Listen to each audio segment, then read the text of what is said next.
All right, hello there, ladies and gentlemen, and welcome back to the Common Sense Guys channel. And today we are going to be talking to, a Christian. His name is Dave. What I'm going to do is I'm going to give everything over to Dave so he can introduce himself and kind of introduce what the premise is going to be. And then that way it's not me putting my opinion onto it. It's Dave himself that's been able to explain what he actually means. And we can go forward from there and have an honest discussion, because that's what today is going to be about, an honest discussion. Take it away, Dave. Okay, so my name is David. I'm a Christian. I was raised Catholic. I became an atheist for several years, and through investigation of things that I see in nature, I came to believe once again in God. And then I studied after that what the nature of God was and came back to Christianity.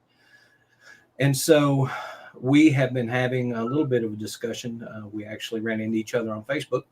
A little bit of a discussion about how I came to that belief. And we said we wanted to go over that and have a discussion about it. Yeah. So I suppose the first thing that we should really talk about then is, how is it that you first become a Christian? When I was younger, it was just assumed. I didn't question it. And then I got to a point where I looked at the same contradictions that all atheists point out. Say, this doesn't make any sense to me. This version of God makes no sense. And so I rebelled from that, away from the family, away from all the teaching, and began to watch, Hitchens and Dawkins and, things like that. And I went into the same arguments. You can't prove a negative. You can't prove a negative, So since there's no proof, there's no reason for me to believe at all. And I ran into a guy, who's a Christian guy. He's passed away now. He's an older fella. And he just started asking me questions without trying to argue with me that set me on a different path. And that path was, have you ever actually looked at nature and asked yourself these questions? And that got me into instead of a scientific approach to evidence, a legal approach to evidence. And some people are going to say, well, those aren't too much different.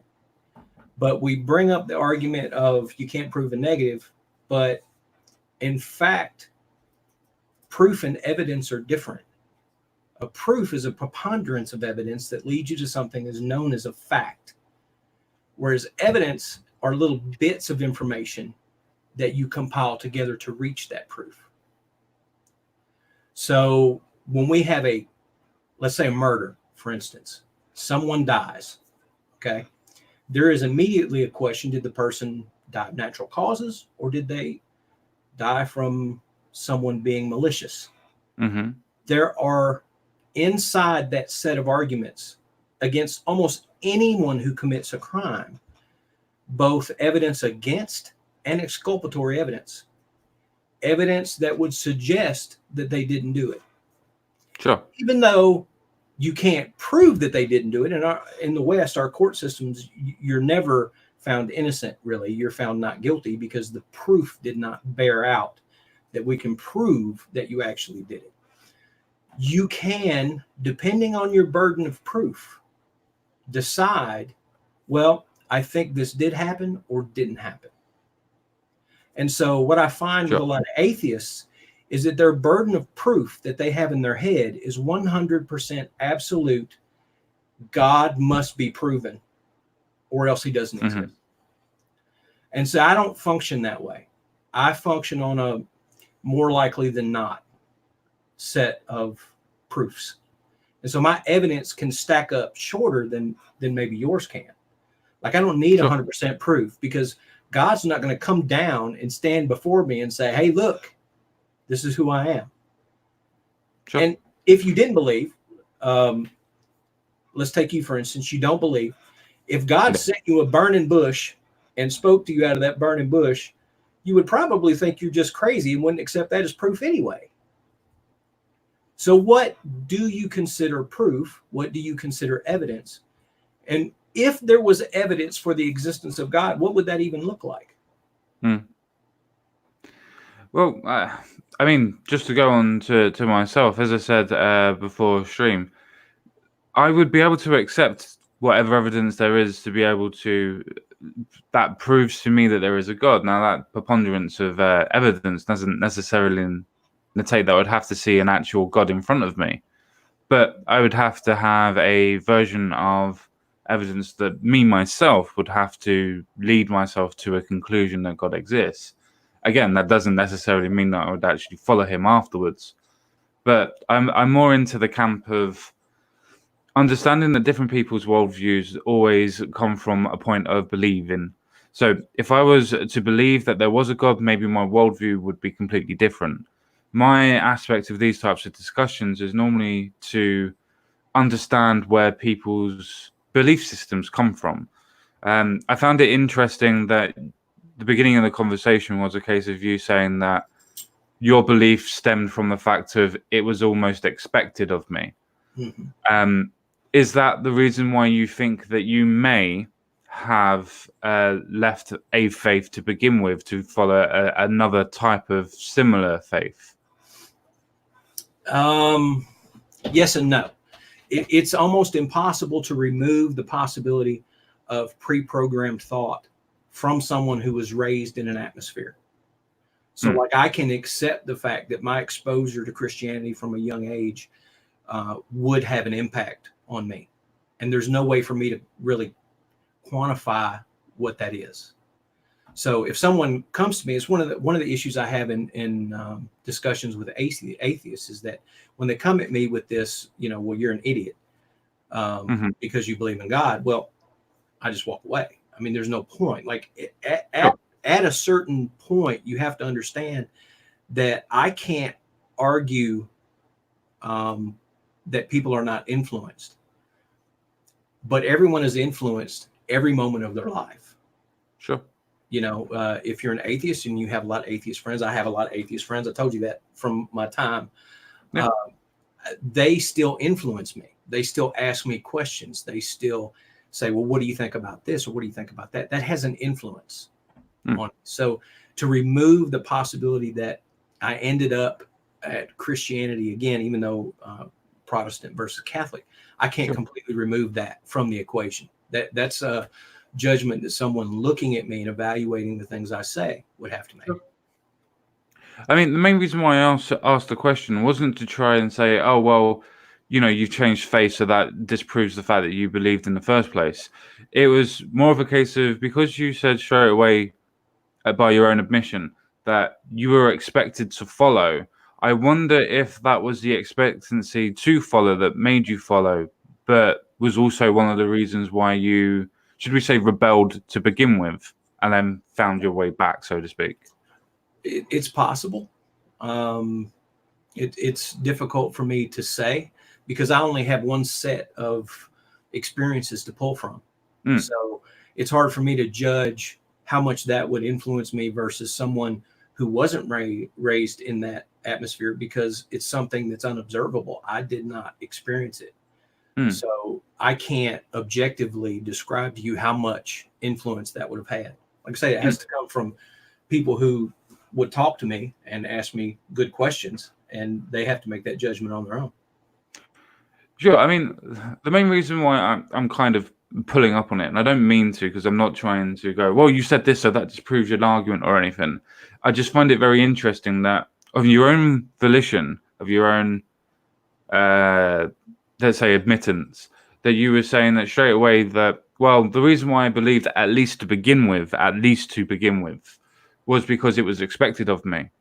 And I find that very interesting that straight away your, should we say, foundation for your belief was a case of it comes from a point of it was expected of me, which I was wondering, well, if that's because it was expected of you, is that the reason why you rebelled? And then when you were asked more questions than that beforehand, you were coming to a point of believing by yourself. I was wondering if that initial rebellion itself was because it was expected of you, because you have that cognition that you think it was expected. So I'm wondering if you have a sort of an innate response to, well, because it was expected, I rebelled, but now I'm there by myself. Well, let me try to explain it this way. Because what you're getting to is my motivation for leaving the faith, even though I was participating in it as a minor. And, you can't really hold a minor's behaviors against them. Why did I leave that is, I think, the important question. And the reason I left was because, first of all, when you're Catholic, I don't know how much you know about this. When you go to Mass, a lot of times they speak in Latin. You have no idea what they're even saying. Mm-hmm. They don't really expect you to ask a lot of questions. You're supposed to just do. And so at one point I got very curious as to what they were actually saying. What was this Latin they were talking about? And so I got out a Bible and started reading for myself. And the same questions that a lot of people asked, not just me at the time, about, a God that could go into a land and command his people to destroy every man, woman, and child there. What kind of God is that? Sure. Those are natural questions that I think anybody who begins down that path should honestly ask themselves. Like that's like we were talking about earlier, that has to do with the nature of God. Like, why would God do those things? And so when I didn't understand, when I had less understanding, because I don't actually understand the nature of God, I can have some grasp of what I believe the nature of God is. But that is totally one-sided. That's me placing onto God what I think his nature is, because God has not communicated directly with me anything. Sure. You see what I'm saying?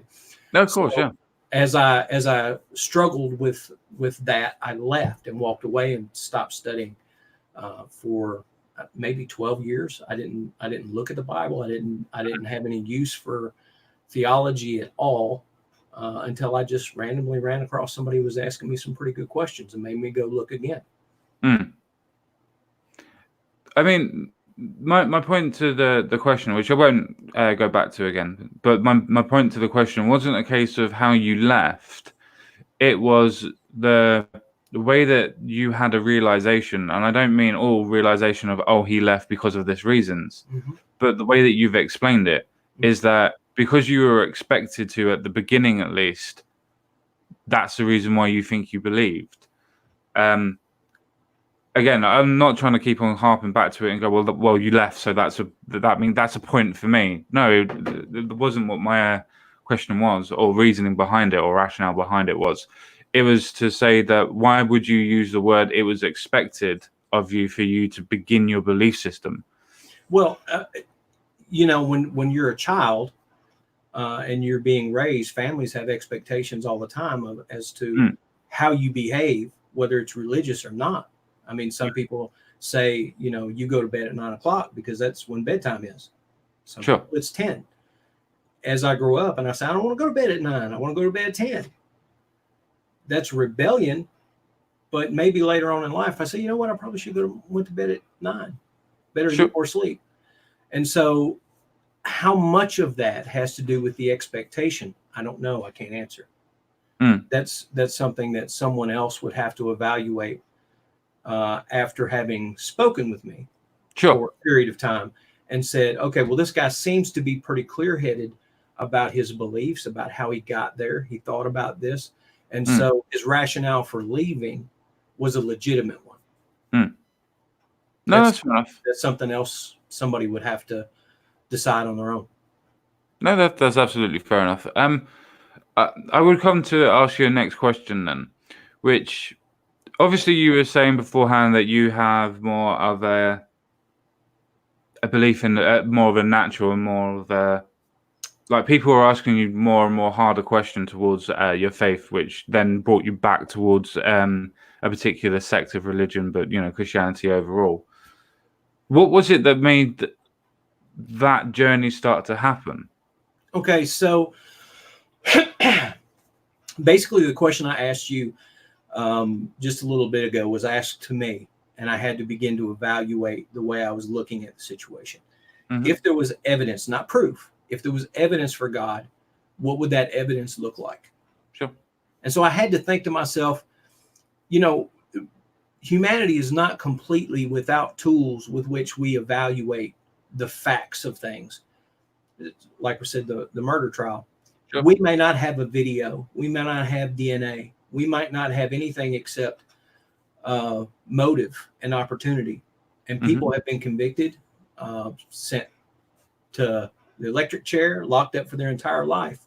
Sure. On evidence less than we would accept for the proof of God. Sure. So I began to evaluate different sources of evidence. What are the kinds of evidence that people can accept and say, I have reached a burden of proof that meets my expectation that this event happened in this way. Mm-hmm. Not that I can prove it. I can't prove it to you. I can't prove it to anybody else. I don't have any more knowledge than anybody else. And so that began, and my family were young earth Christians. I'm an old earth Christian. So they believe 6,000 years, all that nonsense. Sure. And I could not, because of the time that I spent in the atheist camp, with any kind of honesty, intellectual honesty, say that science is not studying this with the best tools that they have available. If there is a lack of understanding that happens between me and what's going on, the problem is me, not science. Sure. Okay. So if an event happened and I want to have understanding of it, I need to study it more. It's not on anyone else to prove it to me or give me the evidence I need. If something has happened, some event like creation, for lack of a better term, because I want you to understand when I say creation, I don't necessarily mean a creator wave the wand, because that doesn't necessarily need to have happened in science. But creation as the universe as we know it, whenever that happened, the Big Bang or the big expansion, whatever you want to call it, I think they're getting away from calling it the Big Bang now because it's not as descriptive as to what actually happened, and more just an expansion of energy and then mass coalesced and stuff like that. Sure. So that event happened. And so we can't observe that action. We can't observe it. We can, however, take information that we can observe and interpolate the data. We can say, like, for instance, when they found, I guess about 6 months ago, they found background radiation. It was the oldest background radiation they'd ever seen. And it went all the way back to, just a few seconds after the expansion began. Yep. That is not direct evidence of the expansion. It's still only a remnant of what happened. But we can extrapolate from that something happened in which the universe began to expand out of something that we don't really understand. Sure. They're calling it condensate. I forget what they call it now. Heisenberg condensate or something like that. Anyway, that other state of matter in which it's not, liquid, solid, sure, plasma, it's something else, that condensate. So what the universe sprang from that. But because that event is unobservable, is it okay for me to just say, well, I can't know, and so therefore it's irrelevant? For me, that wasn't good enough. Sure. Okay. And so that's how I began this journey into trying to understand the nature of the things that we interpret. And I think you spoke about it before we actually started, that everyone's perception of their reality is different. Sure. And so because of that, I am responsible for my perception of reality. It's not on anyone else to prove that to me. I agree. Or it's up to me to look at something that is that important. And it is important that conversation has been going on for thousands of years. It's one of the earliest conversations that we know of. Sure. The existence and the meaning of life. It's an important question. So for me, it became very important for me to begin to look and go down that path. Sure. So obviously you said quite a bit there. For me to continue, I kind of need to stillman your position just a little bit. So I'm going to try and do that and ask you if I'm correct in my presumptions or not. So from what I'm getting from what you've said is that because that you seem to have had a, let's say, a questioning to begin with, that when it comes to a point again of somebody asking you, well, what happens in this instance? What happens in that instance? And making you question again, that you've come to a point of now going all the way back towards the Big Bang sort of issue or the big expansion, singularity, whatever. That now because we don't necessarily know what caused the Big Bang, so to speak, or that instance, that not necessarily you putting God in that position, but because you can't explain it, or we haven't explained it yet, that's a good enough explanation? No. Okay. So we started our conversation on Facebook with the comparison of a chair. Sure. And so I'll restate it because the people who may be watching this probably didn't see it. But I've said that everything that can be used as a chair is not a chair. Like Sure. you may come across a stump that's been cut off by, a logger or something like that. You may come across a stone that is of appropriate utility, that Sure. it can be used as a chair. Mm-hmm. So that object doesn't necessarily need a creator in the way that we're talking about. Something created it, be Sure. it water running the stone off, or the tree being felled by a storm or something. Sure. Utility does not suggest a creator. What would suggest a creator is specific utility. Okay. And what I mean by that is, if you looked at my recliner in the next room, in my living room, Mm-hmm. you don't have to investigate it to know that someone made it. Sure. There is such specific utility. And I'm not talking about, I've seen these arguments, gravity, if it was any more strong, then, planets wouldn't be able to form. And if it was any weaker, then no stars would form. I'm not talking about that utility. I think you brought it up, just because a puddle is there doesn't Mm-hmm. mean there was any, it had to be there because that was, sort of the cut in the ground. Sure. But in the chair, the reason that the utility, the specific utility of that chair makes it self-evident that there was someone who made the chair is not only that it can be used as a chair, but it can also be used as a rocker.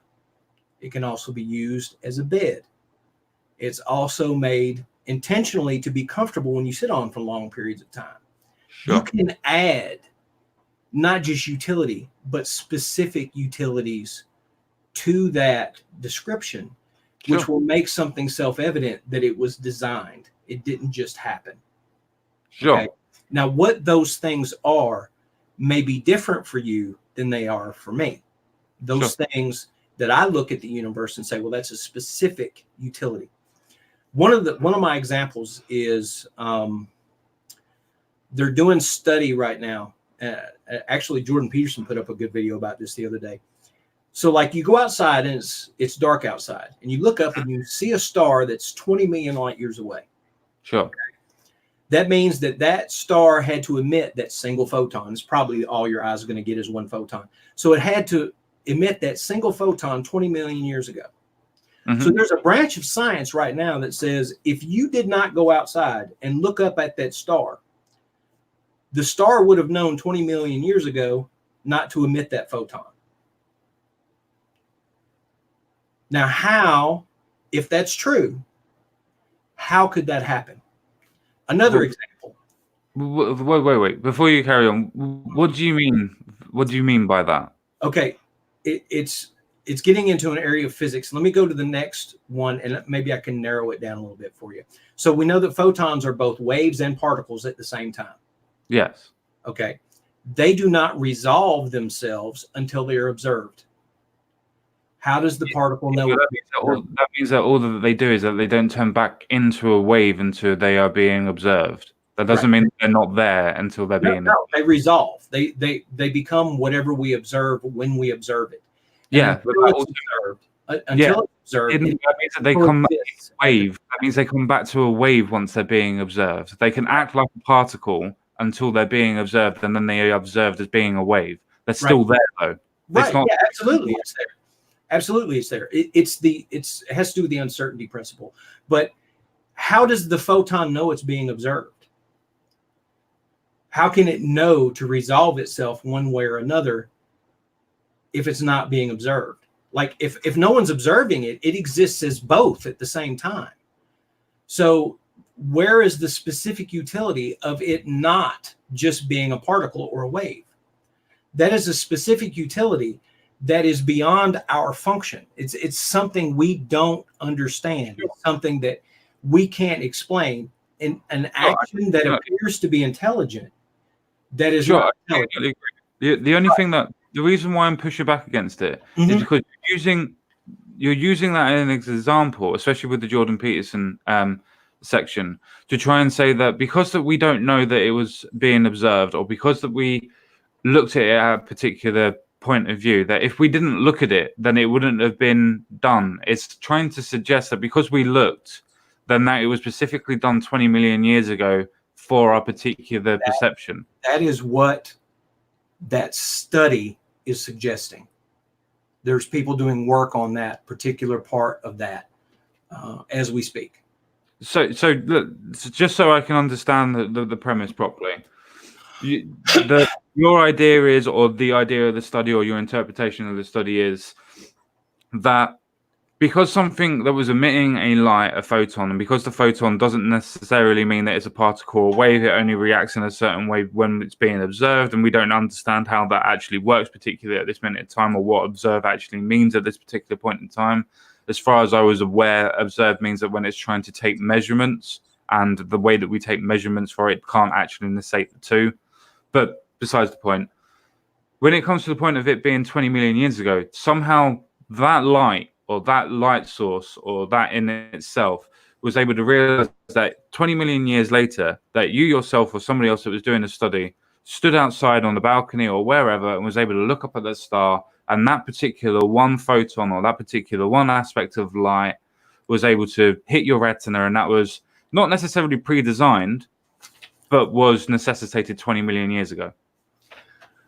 Yes and no. That's it's complicated. That part is hard for me to express properly because I just saw the video a few days ago. But that is an example of how the universe acts in my opinion, in intelligent ways, that it doesn't necessarily act on its own. I can give you a few more examples. Quantum tunneling, for example. You can have a particle and it supposedly can't go through this barrier due to, say, the event horizon of a black hole. Sure. But that particle can go through another dimension and exit the black hole through something that we can't even observe. Sure. There is no understandable function for that. It will have a function at some point. We will understand it. Sure. I'm not claiming that a lack of evidence is evidence, because it's not. Do you get what I'm saying? Like, I'm not saying that a lack of evidence is evidence. What I'm saying is that when you look at the way physics work, and when you look at the way the universe works, you begin to pile things up in a certain way. I begin to pile up things in a certain way that leads me to specific utility. Sure. A specific utility, that it was designed in a certain way, even though it doesn't even really make sense as to why it would have to be that way, but it has to be that way for something. And because of that, have to be. Well, yeah, but why does it have to be? Well, I don't know why quantum tunneling needs to exist for the universe to work. No, that's not what I was meaning. But let's take away the examples, for instance. Let's take away the examples, and let's go back to what your thinking was. Your thinking was, because that you're compiling evidences, which you're more than obviously welcome to do and things like that, but you're also putting a prescription onto those evidences and trying to fit them into different aspects of what you believe to be true or not true. Now, when you're doing that, you're putting on the prescription of saying, well, it has to be. Why does it have to be? No. What I'm saying is the universe, whether created by a creator or created by nature, sure, is that way. Whatever way it is the way it has to be. Sure. No, I understand Okay. that. And so that's I what I'm understand saying. When I say it has to be, I'm saying that this is something we observe. Quantum tunneling exists. It Sure. has to be that way for some reason. Sure. We don't understand what that reason necessarily is yet. Sure. But the fact that we can point right. So what I'm saying is that the fact that the universe has piled these seemingly specific utilities on top of each other, that suggests a creator rather than nature. My question is to that is, are they actually specific utilities that the universe is prescribing to itself, or is it you that is describing it Oh, absolutely, it's me. to yourself? It's absolutely me, because we're talking about what I see as evidence, not as what I consider proof, because we've agreed that proof cannot exist. I cannot prove to a positive or a negative whether God exists. Sure. I chose to look at a whole bunch of sets of evidence and determine if that meant to me. The only judge of anything that matters in reality to me is what I judge is true. So I began to look at those things and determine, well, this is a specific utility. This is how the universe has to function for whatever reason. And because those specific utilities stack in such a way, it's not just a rock that happened to be worn down. It's specific to purpose. Okay. So that means to me that there had to have been an act, that an intelligence, let's just say, to design that way. That's how I came to that point. So it's you that's coming to that conclusion based on what you see around you. Right. When I say this, I'm not trying to say that this is something that you are doing, but I'm just asking the question in itself. Mm-hmm. Do you understand what the logical fallacy of the argument of incredulity is? Yes. Do you think that the description of that fallacy may have some relevancy here at all? No, absolutely not. Because if you say to me, you can't prove there's a God, so therefore I say there's no God, I say, well, you might be right. Sure. So I'm not arguing from incredulity. I'm not saying it has to be this way because I can't believe it any other way. That's not what the argument of incongruity is. The argument of incongruity is the argument of saying that because I don't necessarily understand how this is, mm-hmm. I'm going to attribute what I think it is to that as an argument. Right. I get that. But what I'm saying is that I'm not saying to you that my argument is proof that it must be that way. No, I understand. I suspect it should be that way. And I'm actually open to the proof that God doesn't exist. Sure.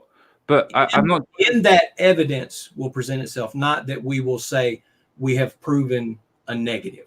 Sure. I'm open to the evidence that, like you say, the logical fallacies that present themselves, I'm aware of them. Sure. I'm aware that there are contradictions in what I'm trying to present. Mm-hmm. In that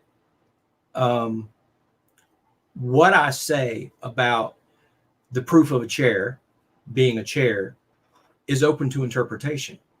Sure. Okay. So if I say this to me appears to be evidence of this, someone else could look at that and say, that's not what that means. Sure. No, I completely understand that. But let's take your argument from the chair, for instance. Mm-hmm. Say that we don't actually have something that is shaped like a chair. Say we have something that's shaped like your bed, for instance, how it is at the minute. It doesn't seem to have a foot end, so to speak. And it kind of looks like a big, massive chair. Now, it's not a chair. We can say that it is a bed, but people could interpret it to be a chair to fit the idea that everything's a chair, for instance. Mm-hmm. But the argument that I'm necessarily trying to put forward to you is not a case of, oh, you're wrong because. I'm saying, do you not think the logic that you're taking in saying that, well, because this happens, this must necessitate that it is? Do you not think that doesn't necessarily follow? For instance, if I was to say that, okay, well, that proves that the universe is intelligence, I can then go, well, that disproves that there's a God, because why would the universe need to be intelligent if it's running by itself and doesn't have a creator? The interpretation in itself doesn't actually mean anything. because it's what you perceive it to be. Right. It doesn't mean anything to you. But it doesn't No. have anything to do with what it means to you. That's the point. I'm not trying to diminish. I'm not trying to diminish what it means to you. I'm just trying to say that just because that it means that to you doesn't mean that it is. Right. So let's go back to the chair and the bed. Sure. Okay. You can look at the bed and say that's a bed. Now prove it. I think it's a chair. Right. Well, okay, prove it. I can sit on it. It functions as a chair. Sure.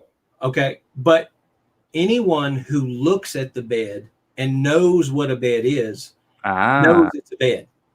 It comes from your perception. Okay.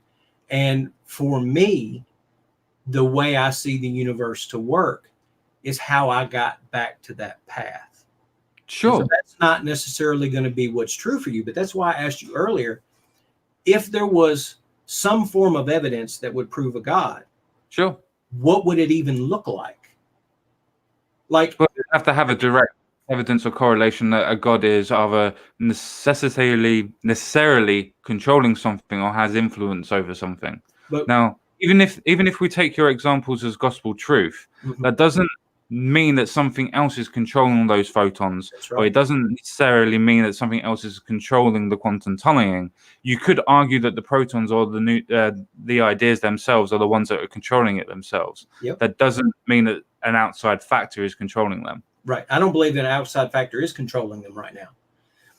And that goes back to a theory that I heard many years ago. I can't tell you who it was from, but they said that if you know the location of every particle, its location, its direction, and its velocity, you could predict the future with ultimate accuracy. But you would have to know all of those things about every particle in the universe. So what I believe is that there was an act that happened, and the universe has basically been on autopilot since then. Doesn't require any further manipulation other than the creation itself. Sure. I'm not arguing that aspect with you. Not that I don't want to. I'm just saying I'm not. I understand your premise, and I kind of understand it, and I'm with it. But the ideas that you presented so far, at least with the two that you presented as theory, or the chair in itself, it comes down to perception and how you interpret the evidence. Now, let's use your court analogy, for instance. Just because that you may have been in a room where a murder occurred, just because that you knew where the knife was, for instance, that was able to do it, and you had motive, does that necessarily mean with those three things that you actually did it? Or does that mean that you need to look for DNA evidence as well? Or does that mean that you need to look for fingerprints as well? Right. You need to look, but those forms of evidence don't always present themselves. Many murder cases are tried without any physical evidence to accompany them. No fingerprints, no DNA. But they normally come with a confession, though, don't they? Sometimes they have a confession. Well, in the U.S., it's actually a lot more than in other countries because of our plea bargaining system and things like that. They get confessions out of people a lot easier here, but that's a legal issue. But anyway, sometimes those trials happen without physical evidence, and the jury must still choose to believe and make a decision based on the evidence that they're presented with. Sometimes it's very thin. And so that's the decision. Right. That's the decision I made. We have very little physical evidence. I need to make a decision for myself anyway. Sure, no, I understand your premise, but to go back on what you were saying about the court aspect, is that, yeah, they may be tried on what you perceive to be thin evidence, but if you have somebody that's confessed to the murder, then that's kind of not thin evidence anymore. Somebody's actually saying, no, I did it. Right. And how I did it. And it correlates to what they have as evidence, or how it happened, or how they think it happened. It could be. And, for you may believe that any confession obtained by the police is absolutely true. But no. That's what I'm saying. And then, no, but you have a proof.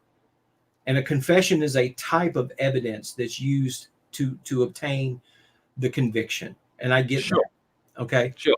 What I'm also saying, though, is that you have to judge in your head, even when presented with a confession, if it's factual or not. We have to make these decisions all the time. Sure. And so I completely agree. Does that mean that we should do it without any biasness then in the presumption of how we interpret the evidence? Or should we have a presupposition before we interpret the evidence? How do we, as humans, exist without some form of bias or another? No, that's not what I'm saying. All humans have a bias. I will look for certain things that will go towards my point of view or my evidences. But if I'm going to present it to other people and they say, well, that doesn't actually necessarily negate that that's going to happen or happens that way, then I need to then reevaluate it. My point is that just because that I perceive something to be evidence of something that's happened, does that mean that my interpretation of how that evidence is correct? Or does that mean that it's just my interpretation of the evidence? No, it absolutely does not mean it's correct. That's been my position since we first started talking. Sure. It's that I don't believe that anything that I say is necessarily proof to you. It doesn't have to be. It's proof to me because that's what I believe. And that all goes back to what do we believe? No, I agree. We said we were talking about proving a negative. If I can just jump off to this point for just a minute. There has been sort of a shift in history where the belief in God was the preferred system of thought, right? And if you didn't believe in God, then you were a heretic and you would be punished, and bad things would happen. And then some very intelligent people came along who I don't even know who it was, but they came up with this idea in philosophy and debate that a negative cannot be proven. Brilliant. Absolutely brilliant. Absolutely true as well. A negative cannot be proven. But does that make the argument superior? In what respects? It depends on how you're using that as an argument. In other words, is if you have an option, the murderer, for example, if you have to make a decision because you're on the jury. You have to. Guilty or not guilty. Sure. The murderer cannot prove that he didn't do it. Sure. Okay. Does that make his argument? Actually, he can prove that he did or didn't because it's an action. There we go. What I mean, because it's an action. Right. And so it's creation. It's not a proposing of something that let's say, for instance, I can prove or disprove that it's going to rain tomorrow. That's an assumption that I'm making to an action that could or something that has occurred or is going to occur. Where if I say that, well, I either did commit a murder or I didn't commit a murder, I can prove that I did or I didn't. Because we can ascertain what a date is. Like, say, for instance, I did it on the 23rd of September.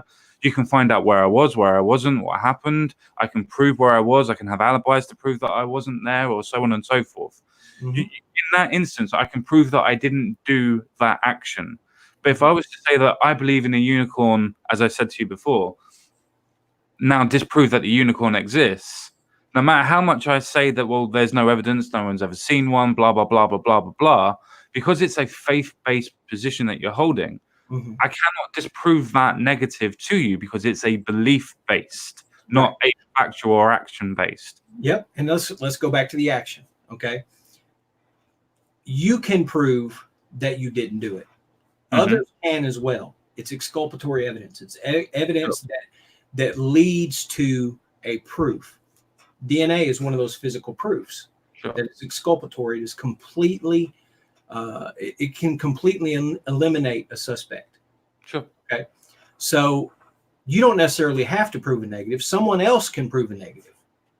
So this idea that a negative in action cannot be proven doesn't necessarily make it a superior argument if those proofs don't exist. Okay. So if I don't have DNA, if I don't have a murder weapon, I don't even have you, because some people are tried in absentia. I don't even have you. Sure. We can still talk about murder in terms of motive, opportunity, What did this person have to gain? This is the only person that had access to this person's hotel room. He's the only person that had a key, and Sure. you can pile enough evidence to come to a positive conclusion without having the physical proof that a confession or a murder weapon or DNA would. But if you have all of those things, you can have a DNA eliminate someone and say, well, they had motive and opportunity and they even had a confession, but it comes down to it, that's not his DNA. So it couldn't have been him. Sure. So what I'm saying is that I believe eventually, if there is no God, science will come up with an exclusionary form of evidence. Sure. So in my mind, the two arguments are equal, for or against. There can be exclusionary and inclusatory. I don't know if that's the right word, but information that includes the possibility that there is a God. Yeah. So since to me those arguments are equal, then it's up to me to determine for myself what I observe in the universe, believing that I'm actually trying to observe honestly what I see, as to whether I believe the existence of God or not. That's what I'm trying to do. Sure. No, I completely understand where the idea of how we take the valuation of the world around us and we try to understand it and put it into our forms of reality and understanding and actualization. I understand where you're going with that, but what you were suggesting beforehand, again using the court scenario, even if you were to have evidences on both sides, that doesn't prove or disprove. The thing is, using the court as an example is kind of a mismatch, because in the court system, you're not actually trying to disprove or prove. In actual fact, you're trying to prove beyond reasonable doubt. And normally it comes to the point of, if you cannot prove that somebody did something beyond reasonable doubt, then that person will not be, convicted. Generally. Now, it does happen where, they do anyway. But generally, the way that the system works is that you prove beyond a reasonable doubt. And if you can't, then you're acquitted or, not prosecuted or convicted. Rather. That way. And science doesn't work that way. No, it doesn't. Science works on, and I talked about this before about what the burden of proof is. Science works on the absolute proof. We can have the theory that gravitational waves exist. Okay. We didn't know for sure until it was proven. Sure. We had people set up these big things with lasers and, they were so far apart and they had to do all these controls and all this. And we ended up with this paper that had a proof that gravitational waves exist. That's absolute proof. Yep. We may at some point reach that absolute proof with God. But it's like I said before, what is your burden of proof since we don't have that yet? Do you go with preponderance of the evidence, which is the more likely, beyond a reasonable doubt? No. Beyond a reasonable doubt, and then preponderance of the evidence is more likely than not. Sorry, I misspoke. That's fine. But my burden of proof for this discussion is more likely than not. That is my burden of proof. It's just more likely than not. In what way? Well, the ways that we had previously discussed about specific utility. That's how I came to that conclusion. Sure, but then we come to the conclusion that what actually is you're putting a perception on the utility that's being used, not the actual usage of the utility. And it could be wrong. We could. No, I agree. I'm not trying to get you in a gotcha or anything else like that. It's just that I'm just trying to show you that I am open to the possibility that I'm wrong. Sure. And that my faith is based on understanding that we can't absolutely know, but I believe this is likely what occurred. Sure. No, I completely understand that. But have you ever heard of God of the Gaps argument? Sounds familiar. Remind me. Say for instance, and I'm not saying this is what you've done, but say for instance that you say that, well, we don't know what caused the Big Bang, but God could have created the Big Bang, therefore God. No, I've said that's absolutely not evidence at all. Okay. Just because something happened does not mean it was intended by anything or anyone to have happened. No, I understand that. Sometimes things happen, even if they're unobserved. Sometimes things happen and there is no intelligence behind it. Sure. That's not what I said. What Okay. I've said is that, in my view, the way I look at the universe, what I judge as a specific outcome has been reached. And it doesn't have to do with, oh, well, carbon exists, so therefore, the universe had to have happened. It's not as simple as that. And it's not even, as we discussed, photons, how they resolve each other. Sure. It is a series of things that I've observed in the universe. And it took me years to put together this view that I have. So to discuss all of these things as they add up in my head would take forever. Sure. But those examples, you can understand sort of where I'm coming from and how I came to those conclusions, be them wrong or not, in your opinion. Sure. My point is to make you understand how I came to that decision, not to justify that decision, just to tell you I was in the jury room. It was my decision. I had to decide guilty or not guilty. Sure. And I said, God is guilty. He did it. Sure. But what did he do? Okay, so that is unobservable. So for me to describe to you what he did, I can't do it. Do you see what I'm saying? Yeah, but do you see how that's the problem then? If you're using the analogy of using a courtroom and saying, well, I find God guilty, guilty of doing what? And your response to that is, I can't tell you what. Yeah, I get your point. So we can convict people based on the fact that someone died unnaturally and we not know how the murder happened. Sure. For instance, there are blood tests now that even 10, 15 years ago were not sensitive enough to pick up some poisons that we know about. The Russian guy who was executed, I can't remember his name. They tried to execute him. Him and his daughter got really sick. Do you remember that story? And it was a radioactive substance that Russia had. And the plutonium. I can't remember his name, but I know exactly who you mean. And like that substance didn't even exist like 40 years ago. So if that substance had been used, I'm just using it as an example because there's other ones that I don't want to necessarily say on something that's live, because I don't want there's ways people are killed now that they don't, when they do the blood test for it, they don't even check for it because it's so little known. Sure. Okay, so when I say someone did something, I can't necessarily tell you how they did it. Sure. That appeared to me to be your question. Like, did God wave a wand, or did he? No. My question was, because you said that you've used the courtroom analogy as saying that God is guilty of doing something, because that's what makes you believe that God's guilty of doing something, so that's why you believe, because you can see that he's done something. My question to you is, if you have found him guilty of doing something, what is it that you found him guilty of actually doing? The act of creation. How so?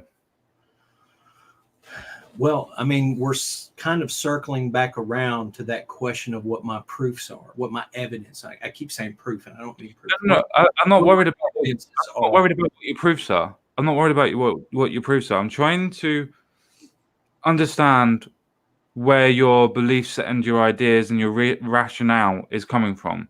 You're saying that you think that God is guilty of doing something, but when I've asked you what God's guilty of actually doing, you kind of go, well, he's guilty of doing this. And then when I ask you what it is, you kind of step away from going, well, I can't say that he's done anything, but I just know that he's done something. I don't mean to do that. And what I just tried to do was to state that I feel like we're going to restate the idea of specific utility again. And those are the way I came to that conclusion. We could go over a million different examples of what that specific utility is. But what I'm telling you is that you can ask me in a bunch of different ways of how I came to that conclusion about him doing the act of creation. But that's what I call it. that specific utility, the way the universe works in a specific way, as if it was designed to work that way. Okay, I understand that, but let's take away the actual proofs in themselves. That you say that the photons, and you say the light over 20 million years, and so on and so forth. Let's take those off of the table, so to speak. So we're not actually criticizing them, so to speak. Mm-hmm. How do you not prove, but how do you say or suggest that God was the creator of something, apart from having the presupposition that he's done that, or they've done that? Okay, well, if we go, okay, it starts like this for me in a scientific theory. Sure. The origin of the universe, the act of creation itself, will have a physical explanation. In other words, we will say, let me give you this example. So it rains and frogs fall from the sky, right? And some people look at that and say, oh, it's a miracle. God's throwing down curses on Egypt, right? Sure. Science can look at that same event and say, well, what happened is there was an updraft in this particular pond, and it picked up these light frogs because the wind was so strong, and they went up in the air, and then when it rained, they came back down. Yep. That is a physical explanation for something that could have meaning or not necessarily would have meaning. Sure. Okay. So you're asking if I have a supposition that God did that. The answer is no. No, I would not say. No. Well, what you're asking me about how I came to this conclusion, putting the events of the photons, or all the other things that we talked about.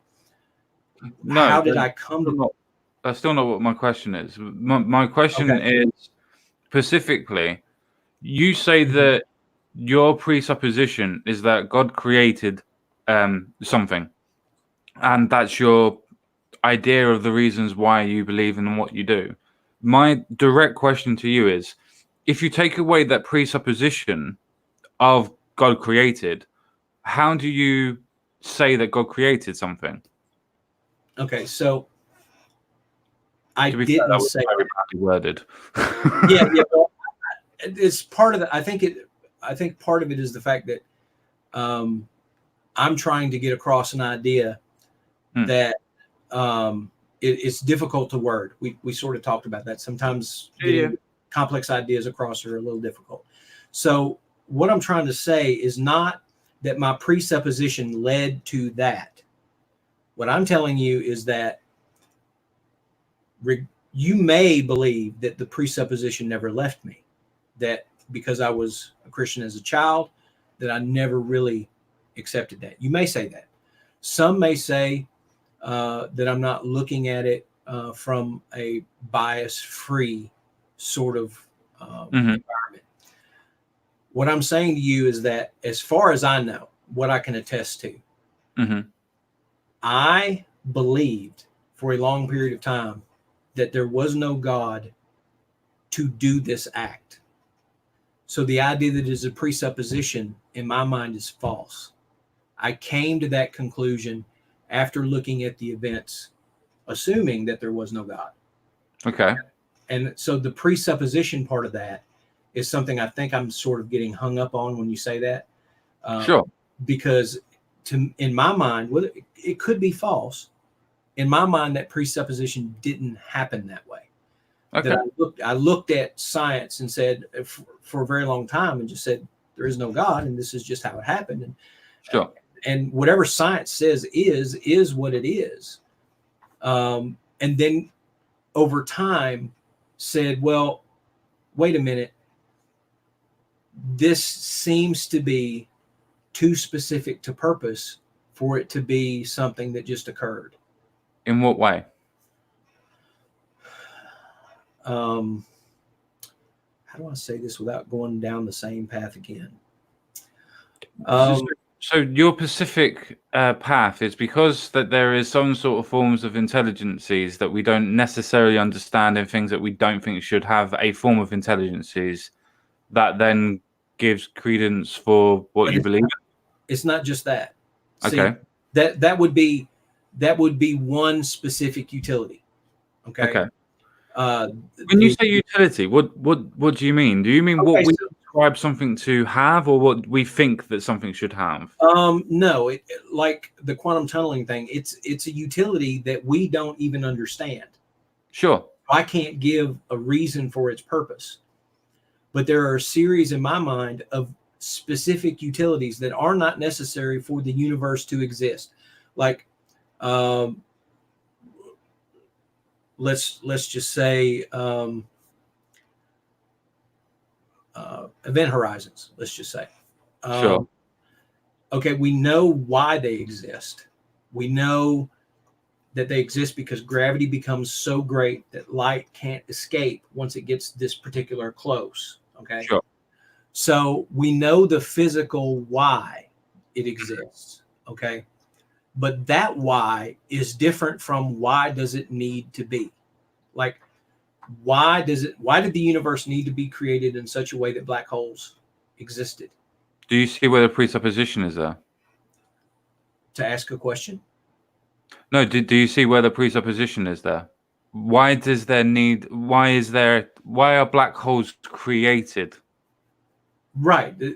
And you have to sort of presuppose in order to question, don't you? No, you can ask the reasons why black holes happen, but to suggest why they're created in the connotations that you're using, carry on. I may be wrong. No. Well, let's just say, for example, you got into a car accident, my motorcycle accident, for example. Sure. I can know that it happened. Like, I left at a particular time and the lady didn't have her coffee that morning and she wasn't looking the right way and the sun was, but I'm still going to ask the question, why me? Sure. And there doesn't necessarily need to be a presupposition that anyone hates me. No, I understand. For me to wonder why.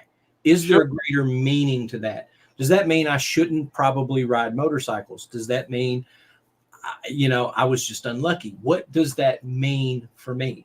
And to ask those questions why doesn't necessarily need to presuppose anything.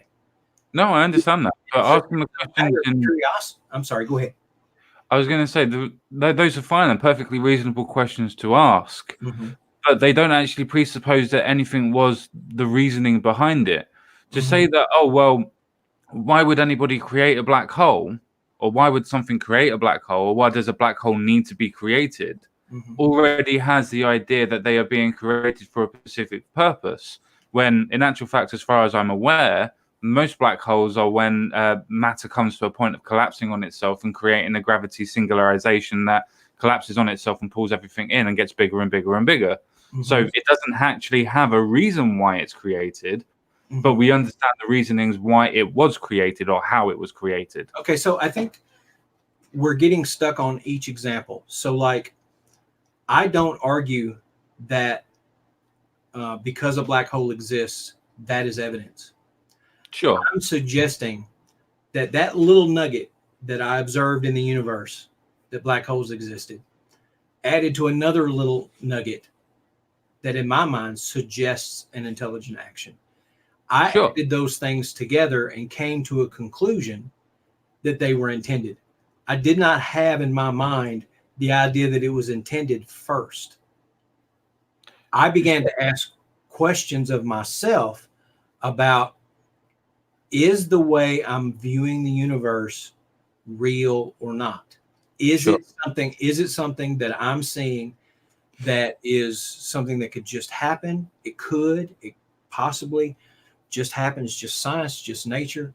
Or is it possible, when you take into consideration the chair, that there could be an intelligence behind it? Is that an option?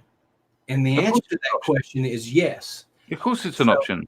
Right. But if I may very quickly, because I understand where you're going. If you do take the idea of, okay, what we'll do is that we'll stop taking each an individual, let's say, proof or evidence that you do have, and we all put it all together, and then we say that this happened. Again, that's saying that, well, I don't actually want to explain what each and individual things are.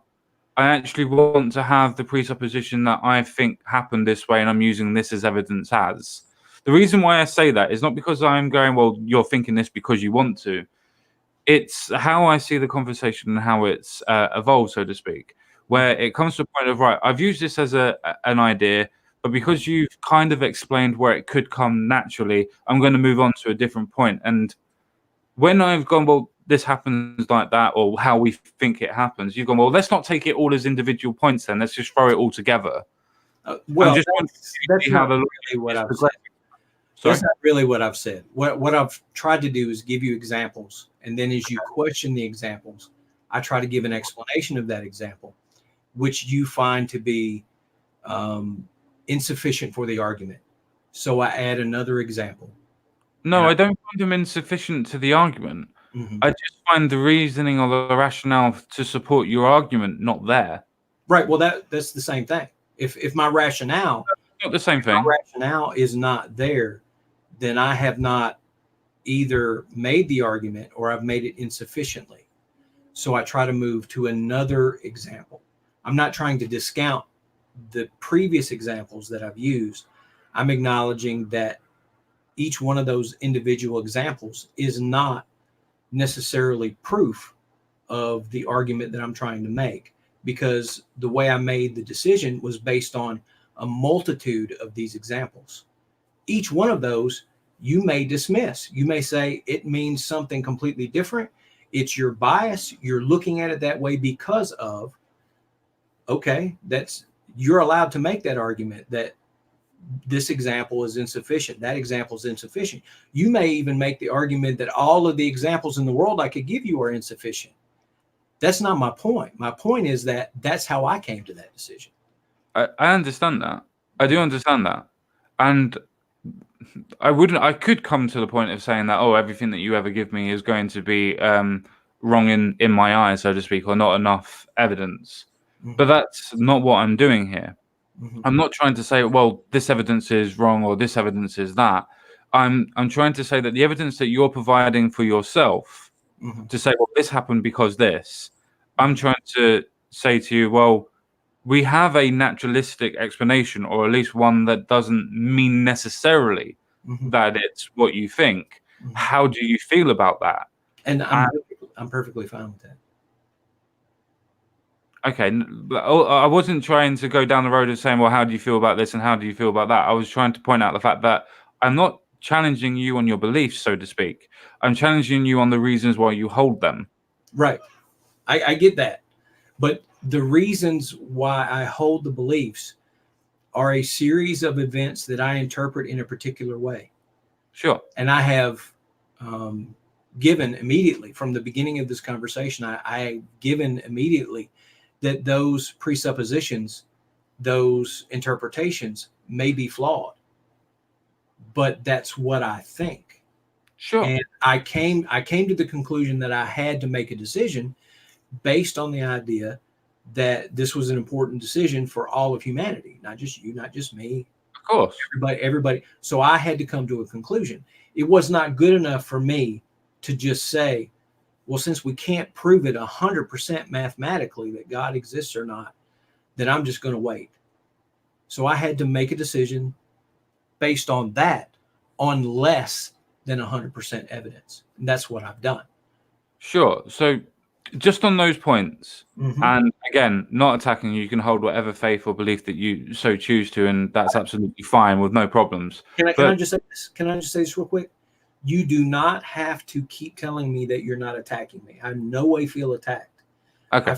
I feel like you are expressing your skepticism, and I am trying to express to you how I reason through it. It's not an attack, and I don't feel that way. So you don't have to keep saying that. You just say what you're going to say. No problem.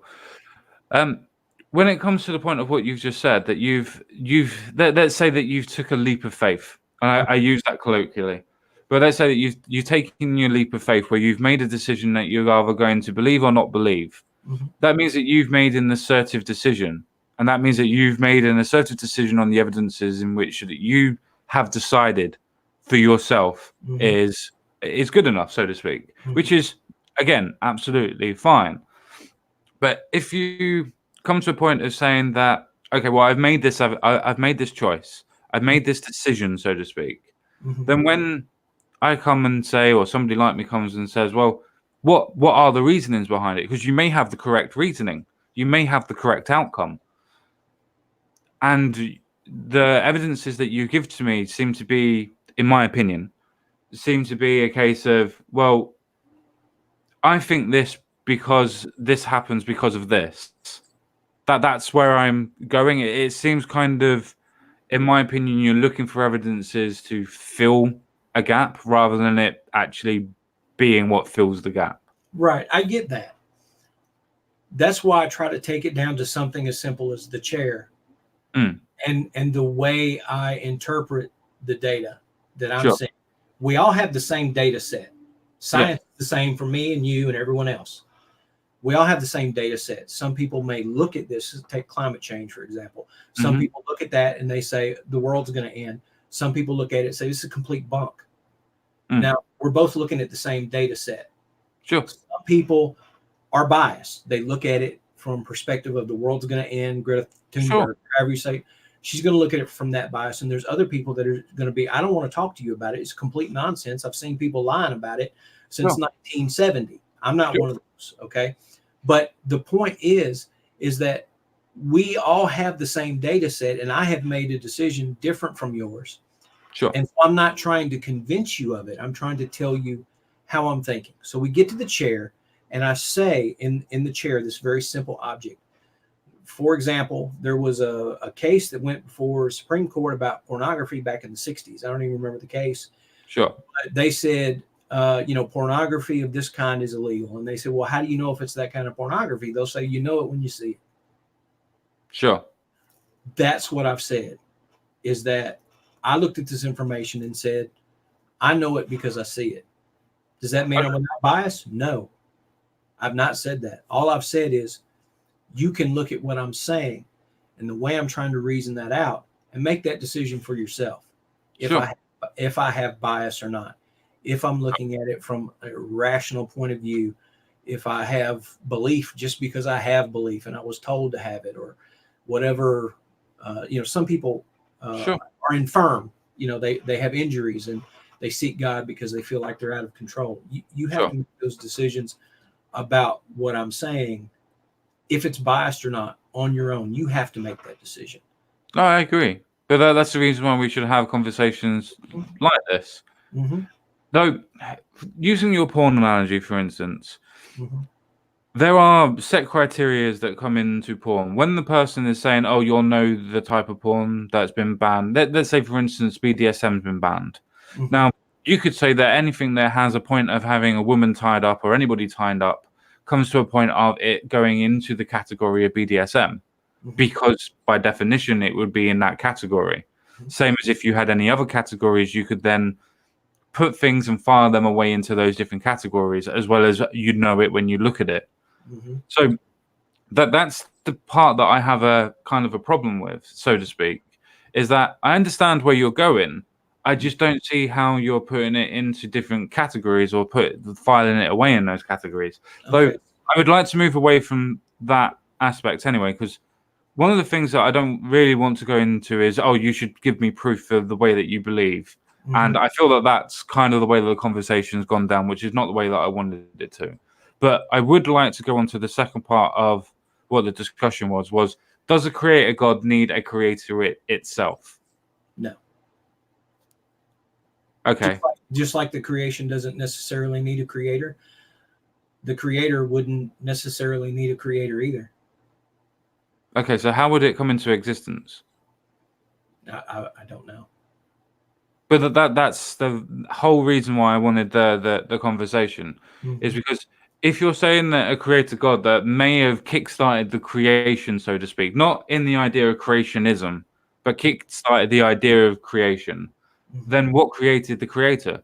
Okay, so I'm going to try to give you an example. Okay, and I feel like this proof to you is not going to be sufficient for me to explain it, because now we're into the nature of God,